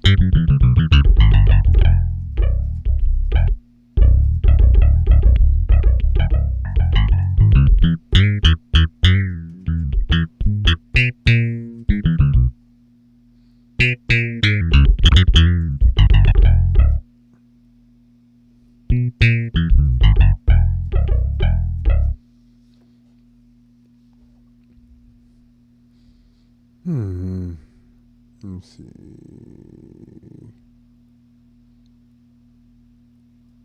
She's 37. I might want this. That's sitting pretty low.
Yeah, I can say that.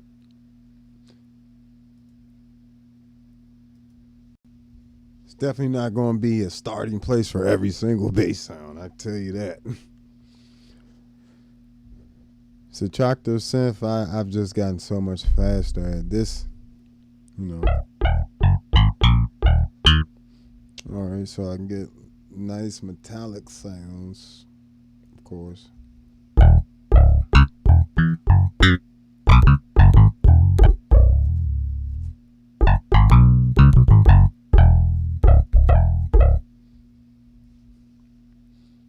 What if I didn't want the metallic sound?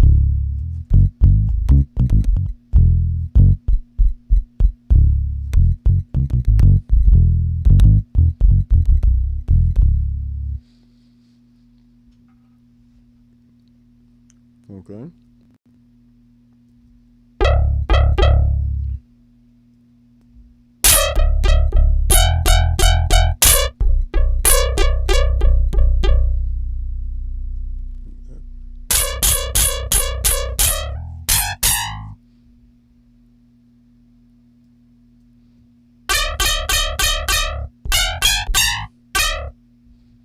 This is weird. I'll use this last one.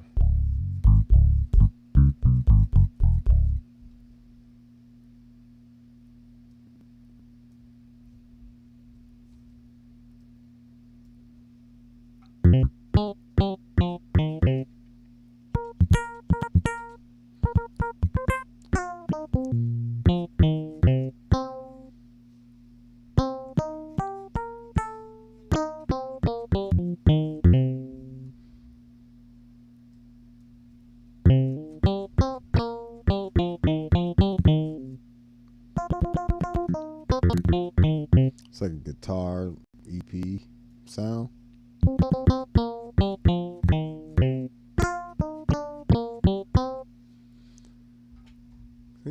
sitting here trying different combinations of operators. Each one doing something slightly different.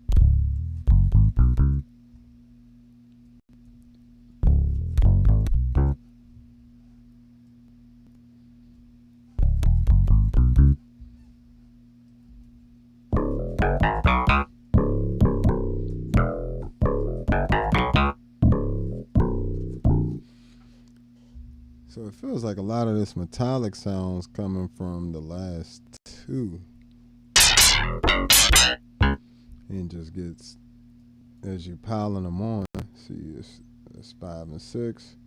So 5 and 6 piling into and 2 and 4, 3 and 4 going into 4 is going into 3. Okay. So let's go down to 1. Well, let's go to 1 and 3 and 4.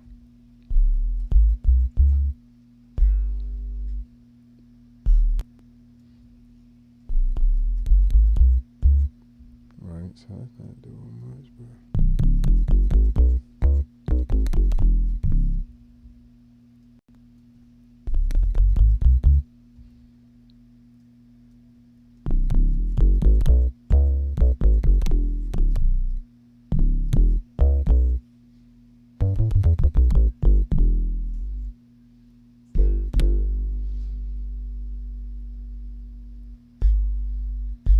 so it's just like straight bottom there.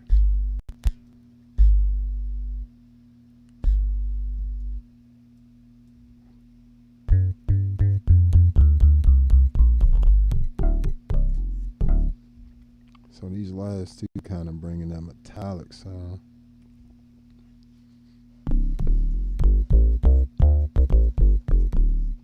Meanwhile, 4 is kind of giving me that pluckier.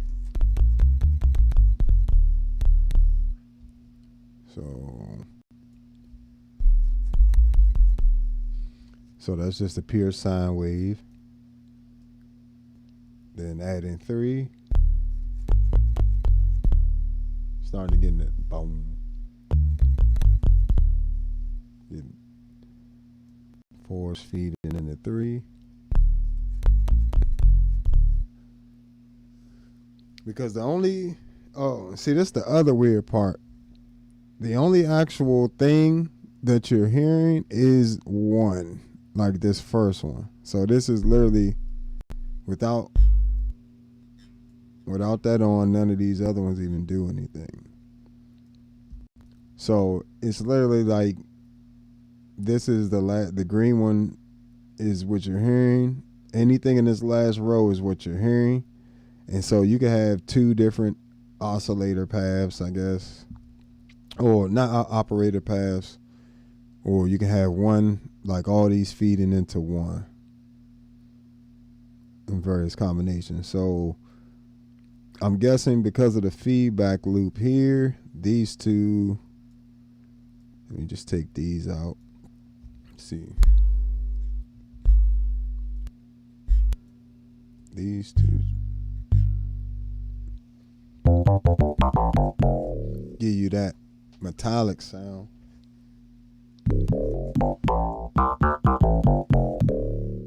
All right, that's with just 5, 6. And this stuff y'all wonder why I charge for my preset packs.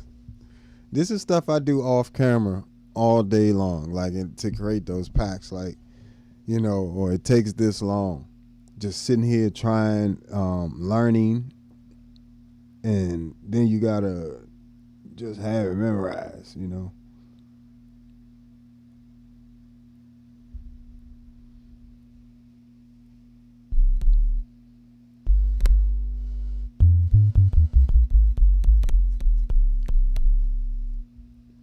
All right, so what happens if we just put in 6?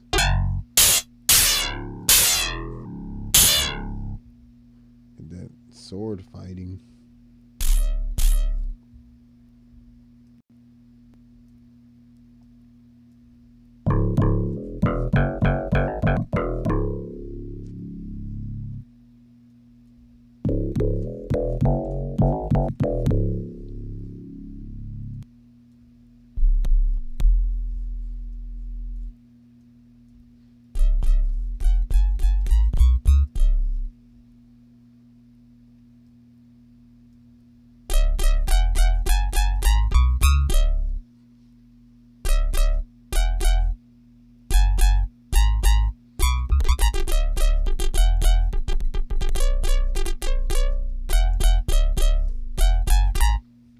So if I bring this feedback down, it gets a little less metallic.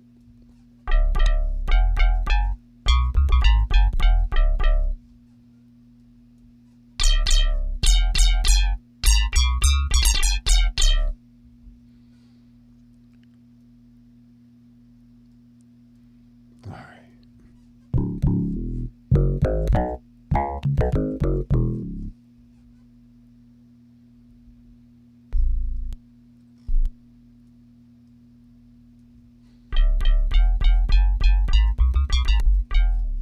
So like this last operator seems to give me like that really super high pitched metallic sound, while this kind of gives me like that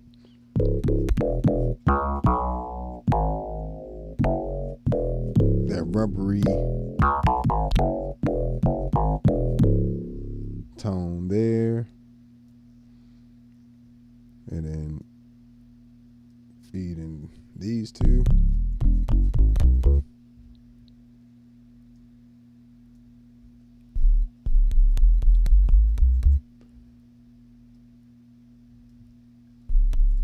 So 4 does nothing without 3. But then pushes 3.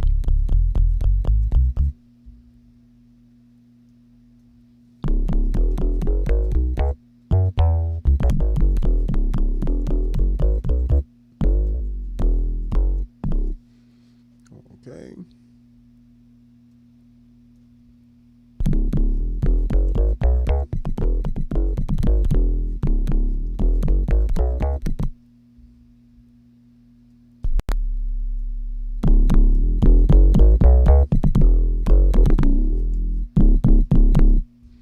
So a little bit less of that. I could.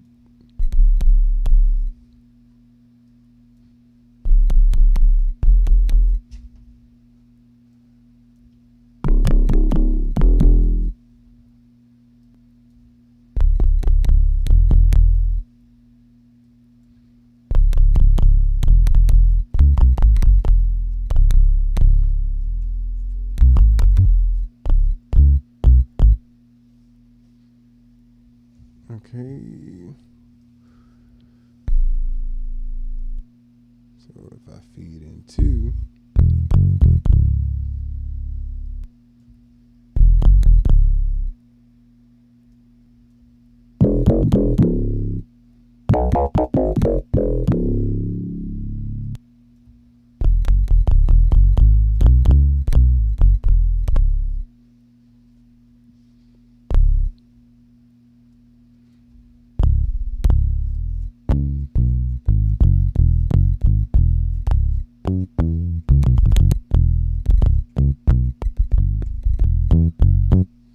That's actually getting close to a bass. Regular bass guitar, electric bass.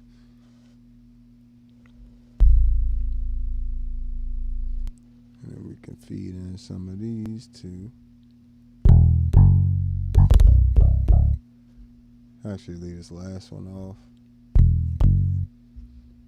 So I'm guessing the feedback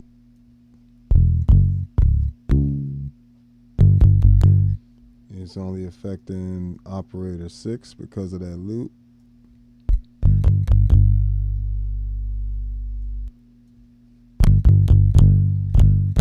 No, I think it still affects it.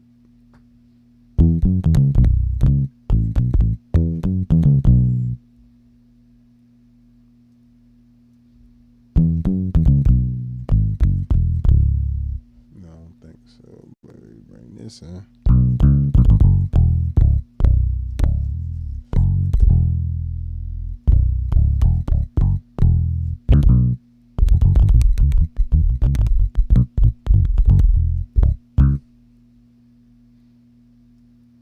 And it's up to 24.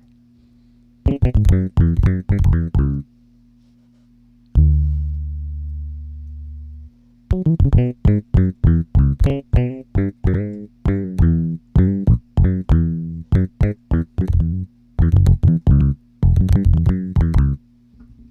don't like that.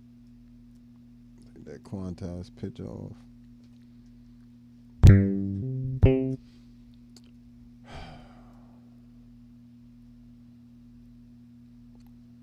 Trying to find a way to get some more texture to the sound.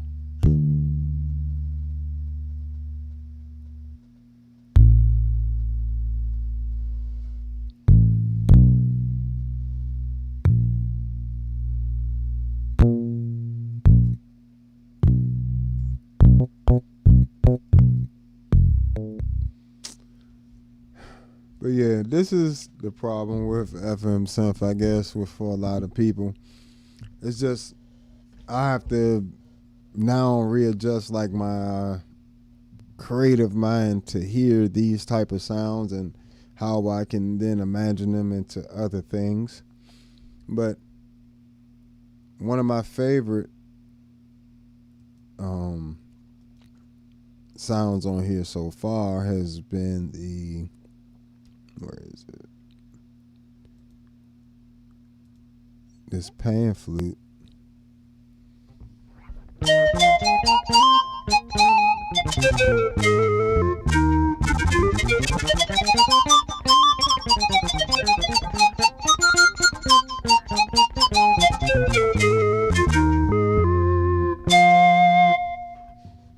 So that was a cool sound. Not a super huge fan of this particular keyboard sounds, but see what these sound like.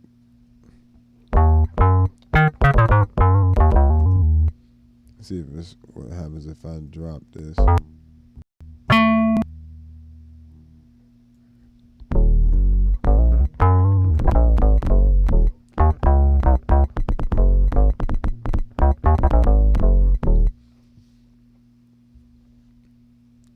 See, that's got too much.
That's not bad.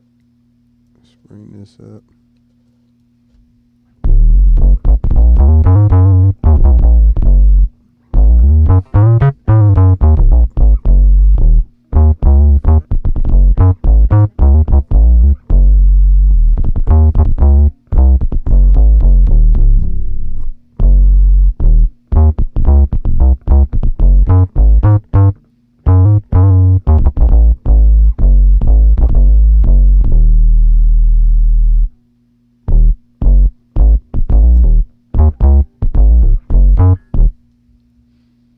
So 37.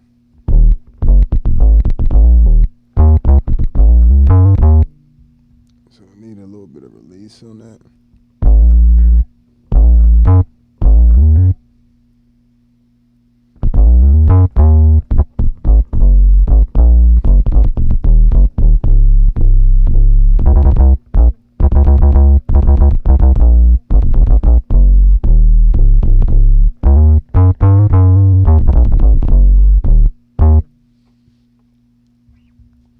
Starting to get somewhere with that one.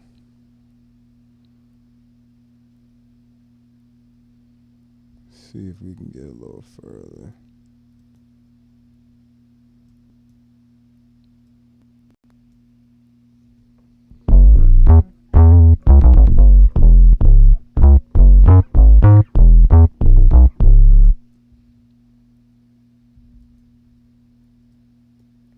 Add some texture to it.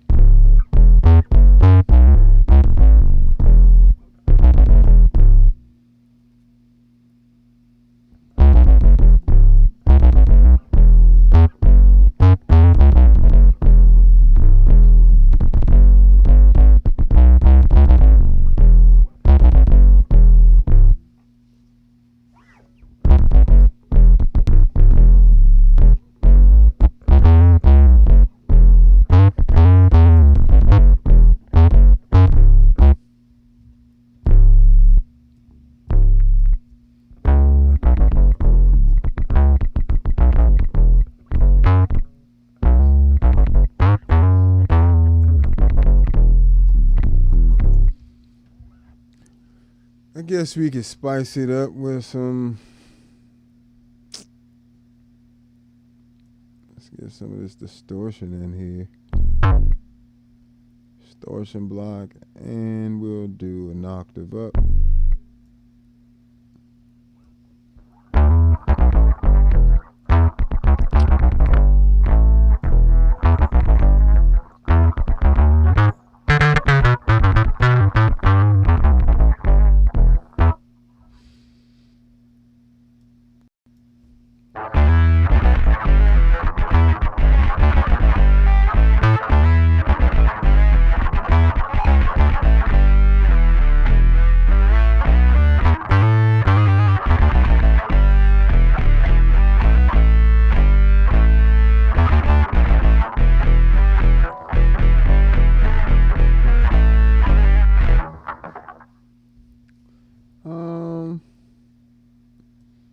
Can also miss that with 2 octaves up just a little bit.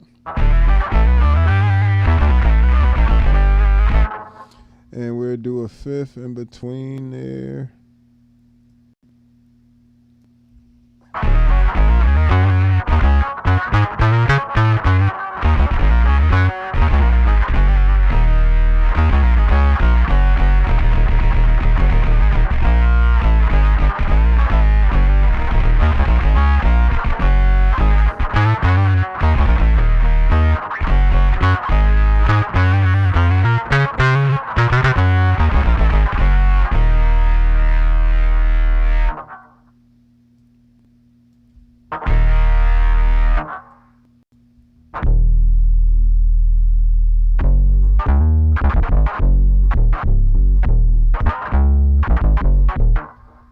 So the difference between this AR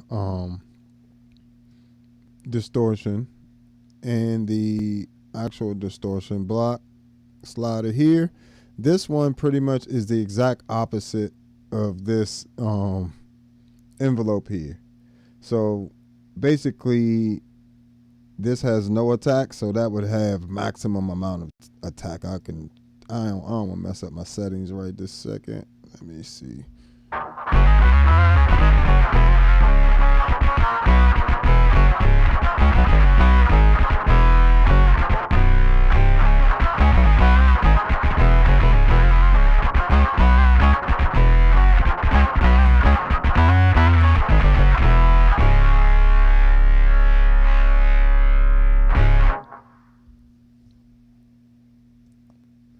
See if I can.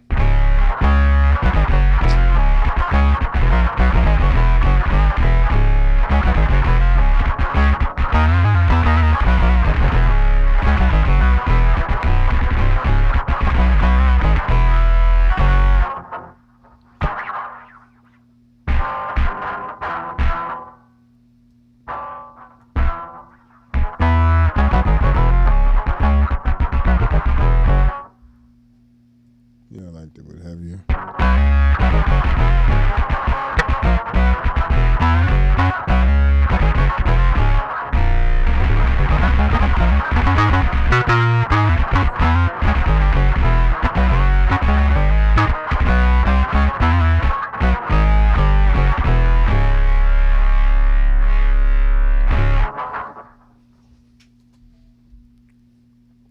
See what we got going on in this EQ section.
So you can even, you got stuff like that as well. You can get nasty with this joint for real, for real.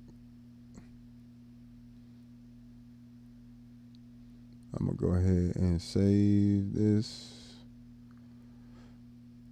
because as you can see, I took it from point A to point B, baby. You know what I'm saying? That took a while.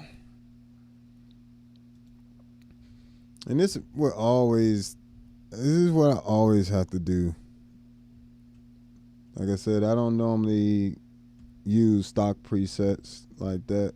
So this is what I do.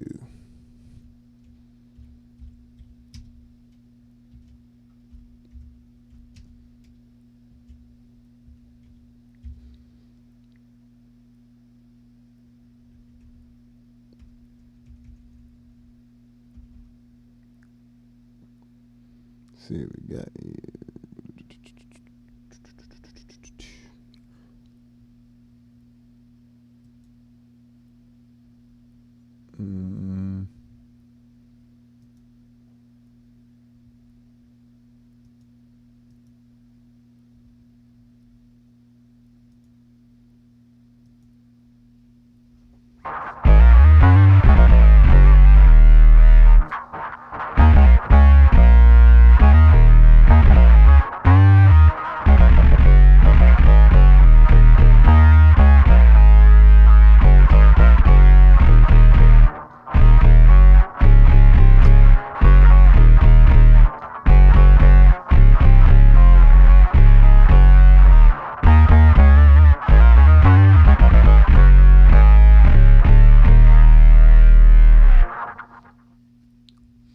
And then I just hit right one, and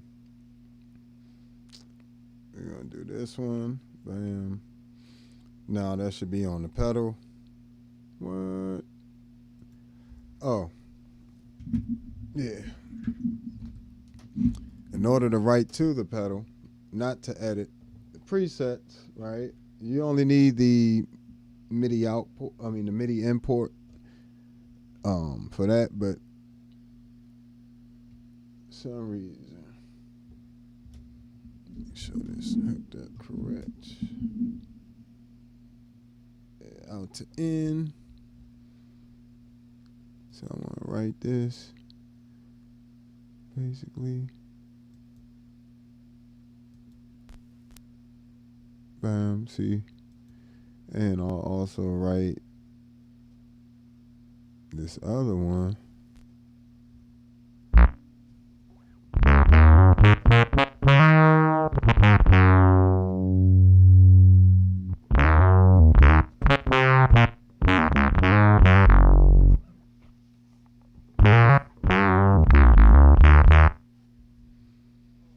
So now,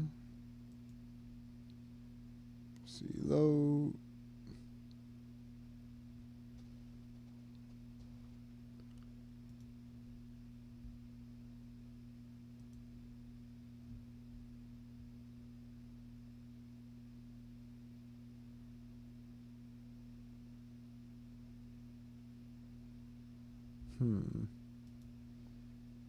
I'm here.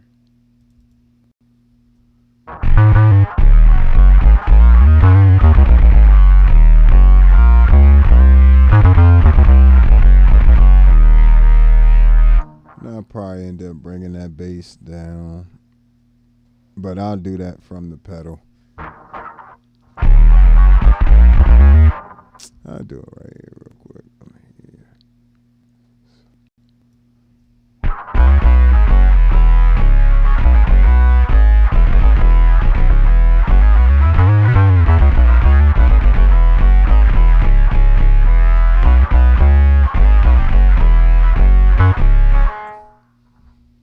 Yeah, you can swing that for something.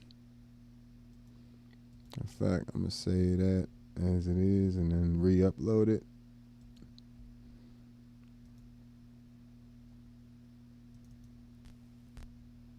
And bam, it's on the pedal.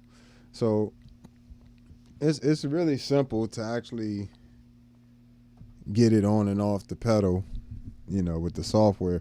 But yeah, this FM synth is definitely something totally different than, you know, what was in here before. And this is what the other mode looks like. See your standard here, you know what I'm saying? Here, I come here, put a saw wave there. We're going to drop this down an octave. Got the saw wave. Let's do let's do square wave. Link them together.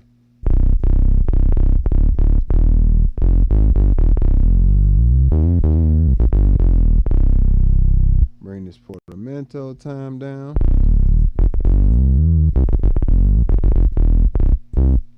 Right, so we getting there already. And pretty much for most bass synths, you just need all that sustain there.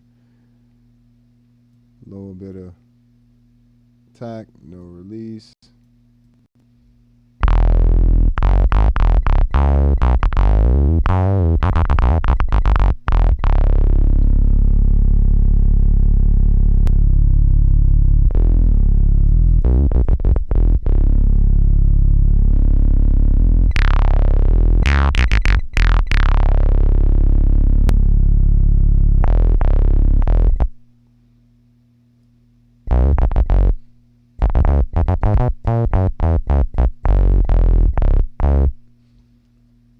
Bam, you got your pretty much a nice bass synth there already. Let's see what else we got on here. Turn that MIDI on out on.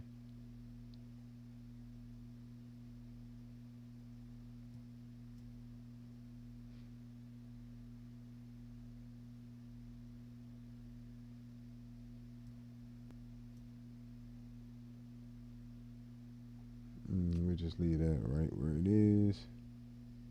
Pitch bend, all that stuff. Bam. So, yeah.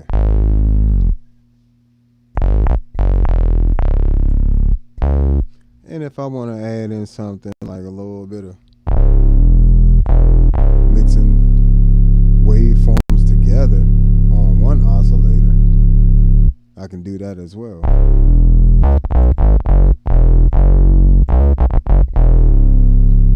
And I only use 2 oscillators there. You know, I can literally have separately. What's going on, folks? Appreciate you stopping by. Come over here, bring these down. We'll bring this up a bit. And some triangle.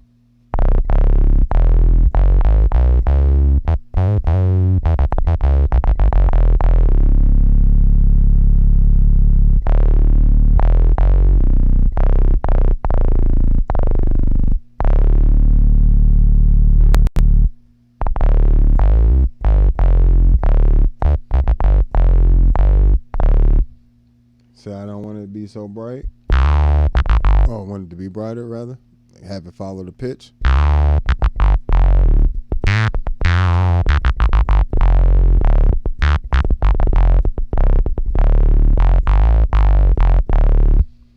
I want a little bit more body, come down here. That's relatively enough for this.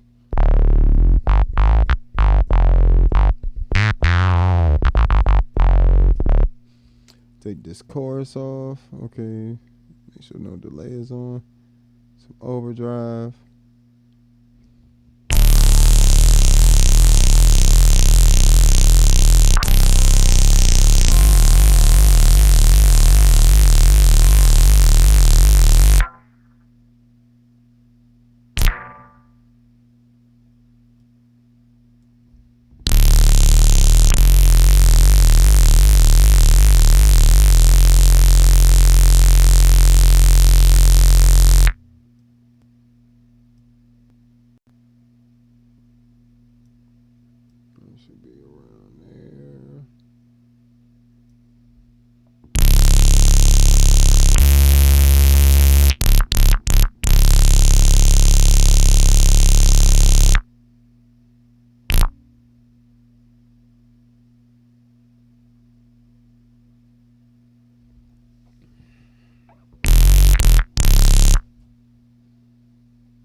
And you can also split these up if you wanted to.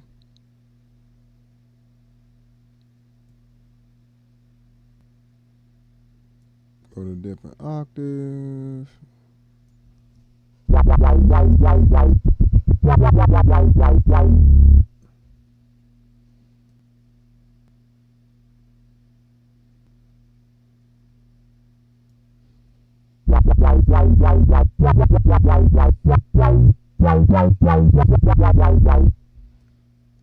Or you can put that saw wave on top, either one.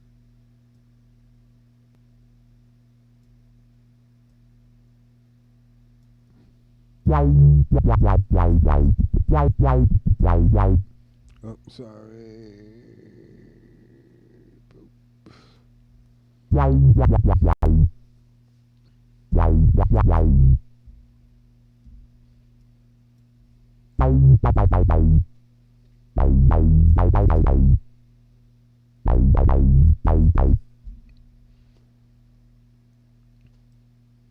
See what that triangle sound like by itself.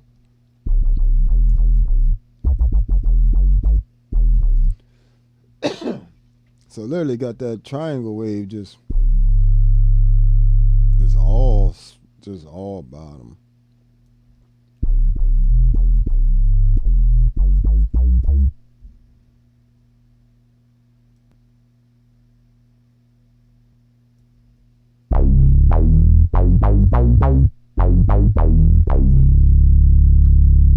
You also can get fold over distortion.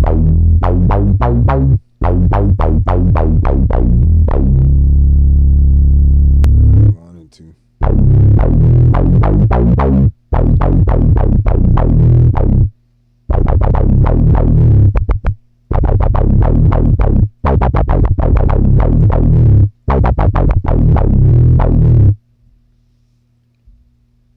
Got plenty of options. So we'll come up here. 12.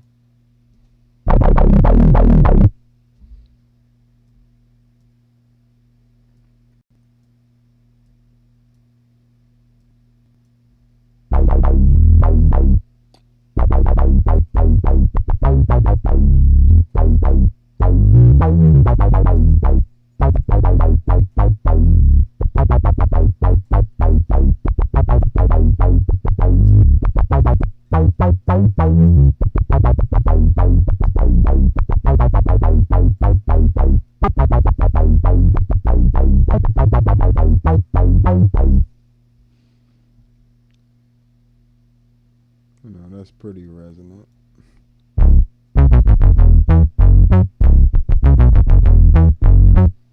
In that case, we open it up a bit. Might even turn on this pitch follow.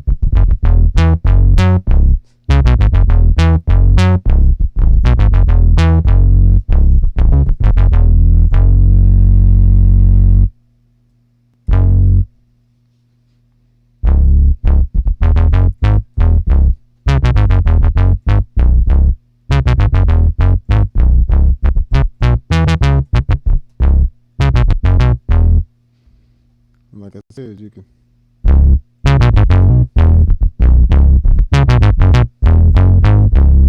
like really get into fold over distortion. See if you can add a little accent here.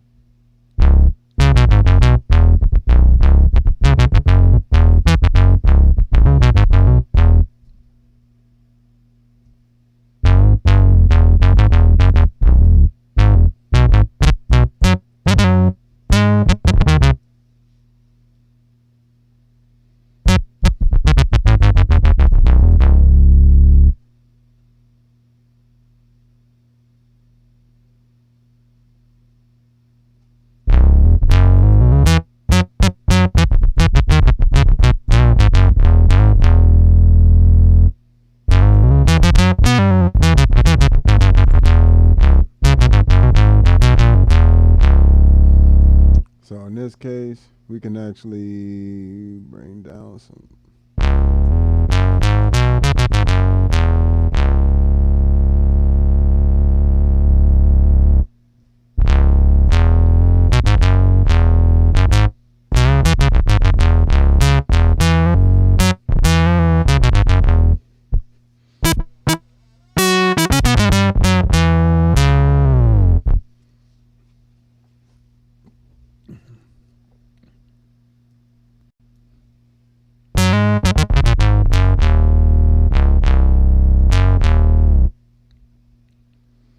And we can leave. Let's put this square in the middle.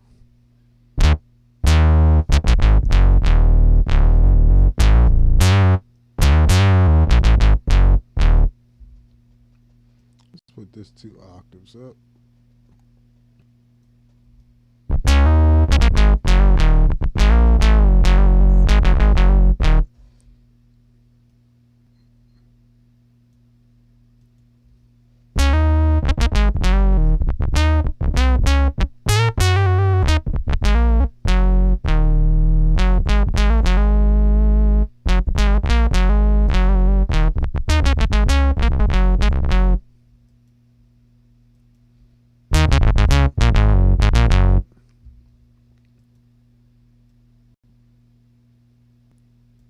This one higher and this one lower.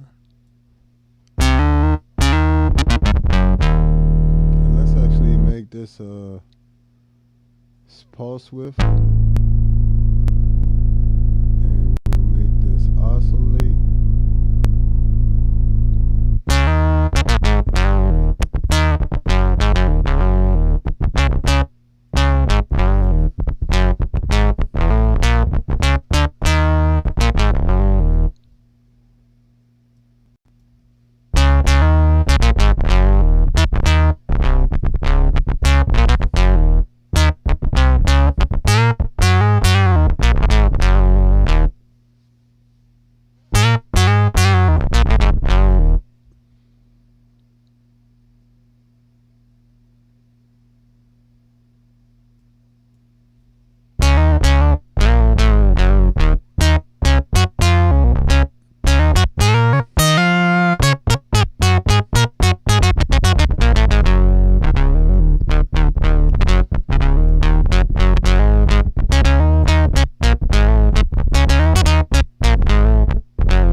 bring these down.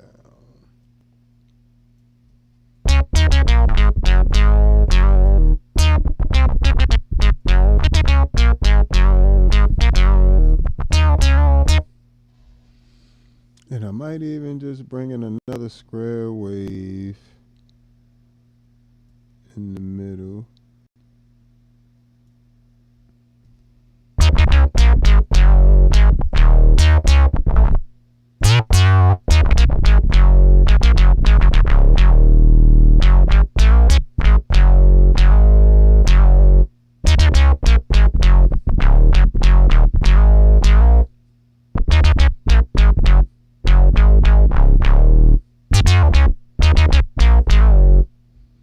Especially this.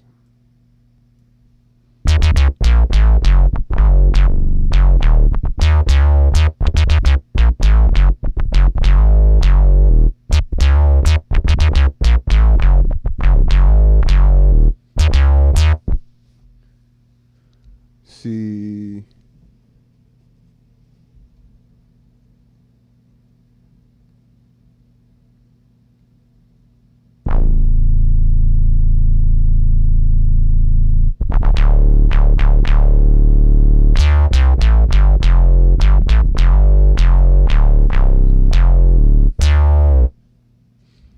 yeah, I'm gonna keep that.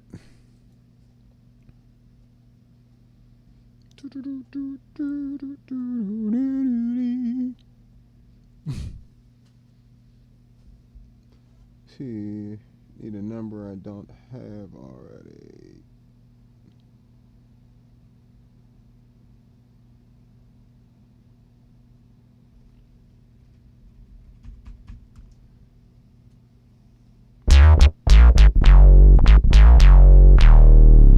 Call that juicy.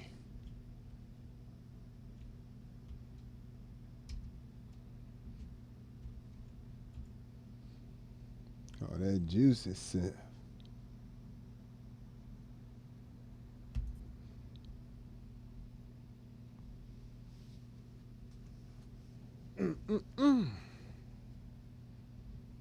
So now if I wanted to, another way you can get stuff onto the pedal, download from Future Impact.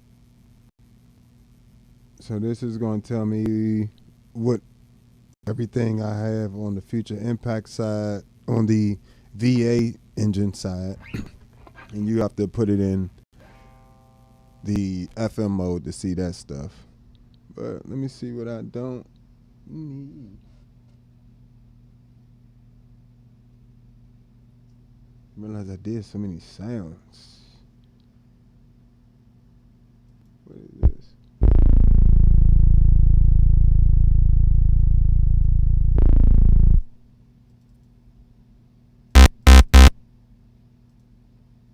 Okay.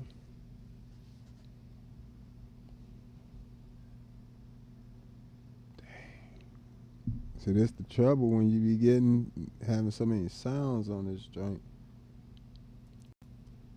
This is a kick. I'll get rid of that. So 26.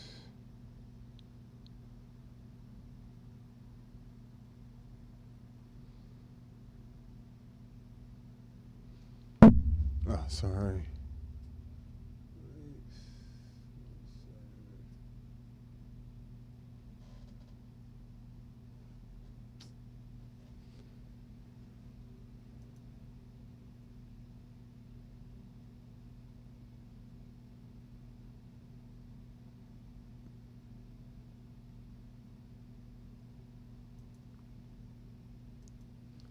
Alright, so I guess I gotta select directory, local.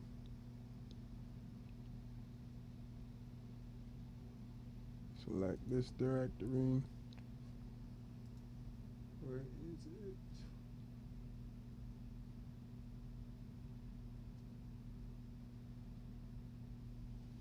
How is it not in here?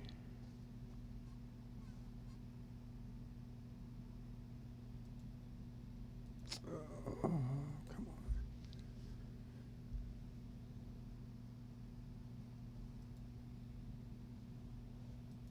What is it, like I got too many 27s?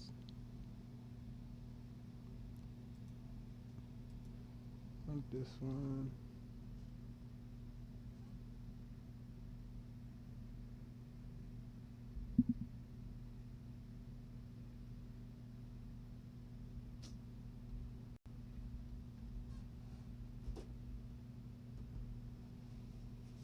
Guess I had to put it on here a different way, but this is how you normally would do it, and you would do it like that, but I'm not seeing it in there, so I'll just come over here, hit load. Watch. Patreon. Thanks. And I believe it's this one.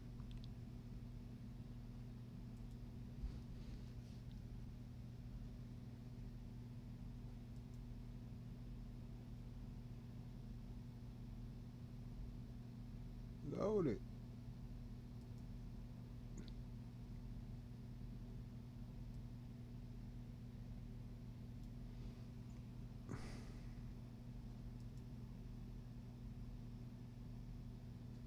Oh no, let me rename this, because this should be just a PR4 file. So should open now. Yep.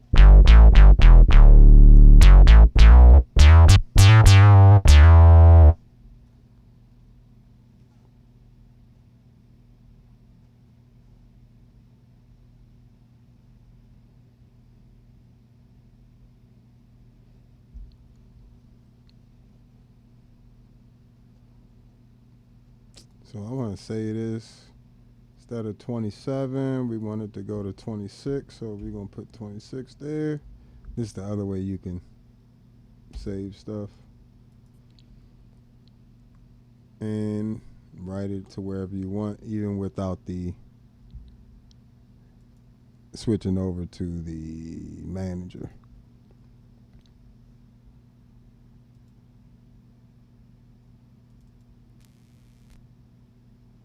So now it's on the pedal, and I can actually close this out.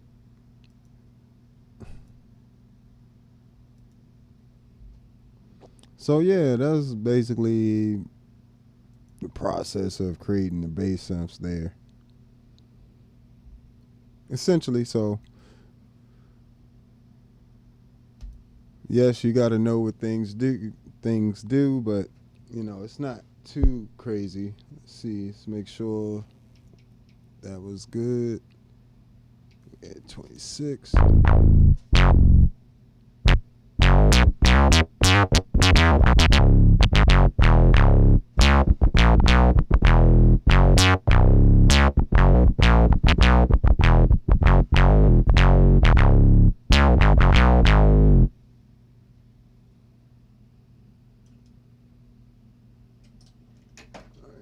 Unhook that.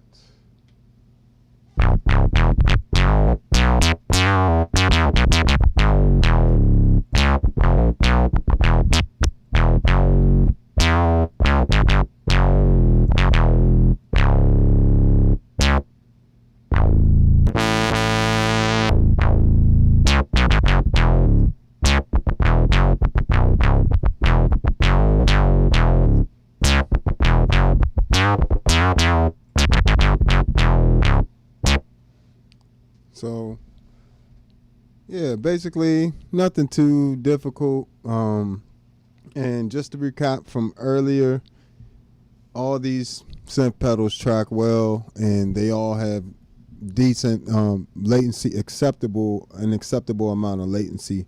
None of them are, none of them play like your actual bass. Like that's not that's going to be very hard for any company to achieve. Even though as fast as the POG 3 is, it's still some latency. It has to have time. It can't read your mind. It has to know. It has to hear the note and be able to detect it in milliseconds. So these pedals do a great job of that, and I can be happier with the job that they do. And they all have their own personality, just like other synths. Just like a motif has a different personality than a Nord keyboard. So I will always look at these synth pedals like that. Never look at them like they're in competition with each other, because they're actually not. They're actually in the least amount of competition with each other, because they all sound different. And compared to, things like choruses or envelope filters and things like that, those different brands of, with those things definitely are doing a lot more competing, you know what I'm saying? Because an envelope filter pretty much sounds like an envelope filter. A chorus pretty much sounds like a chorus, unless it's a D-tune or something, or it's a tri-chorus or things like that. Like, very specific things sound different. But for the most part, if it's just a regular old chorus with an LFO running, it's going to sound a certain way because that's created a certain way. So, compared to the synths, a square and a sawtooth wave oscillators on here are not going to sound the same on here or on here. And that's just the nature of synths. So, overall, I give all of them I give them all an A+. The Future Impact's new update is great. I got to learn my way around FM synth. Tracking, tracking improvements definitely are notable, and you can feel them. Definitely when you're playing and using it live, you can definitely feel how immediate it is now. So I definitely appreciate you guys hanging out with me. Make sure you hit that like button before you go. Subscribe and all that stuff, and hit the hype button, hit them reactions, the like button. Also, make sure you check out Patreon for all my preset packs for the Future Impact, Enzo X, Mercury X, the C4 synth.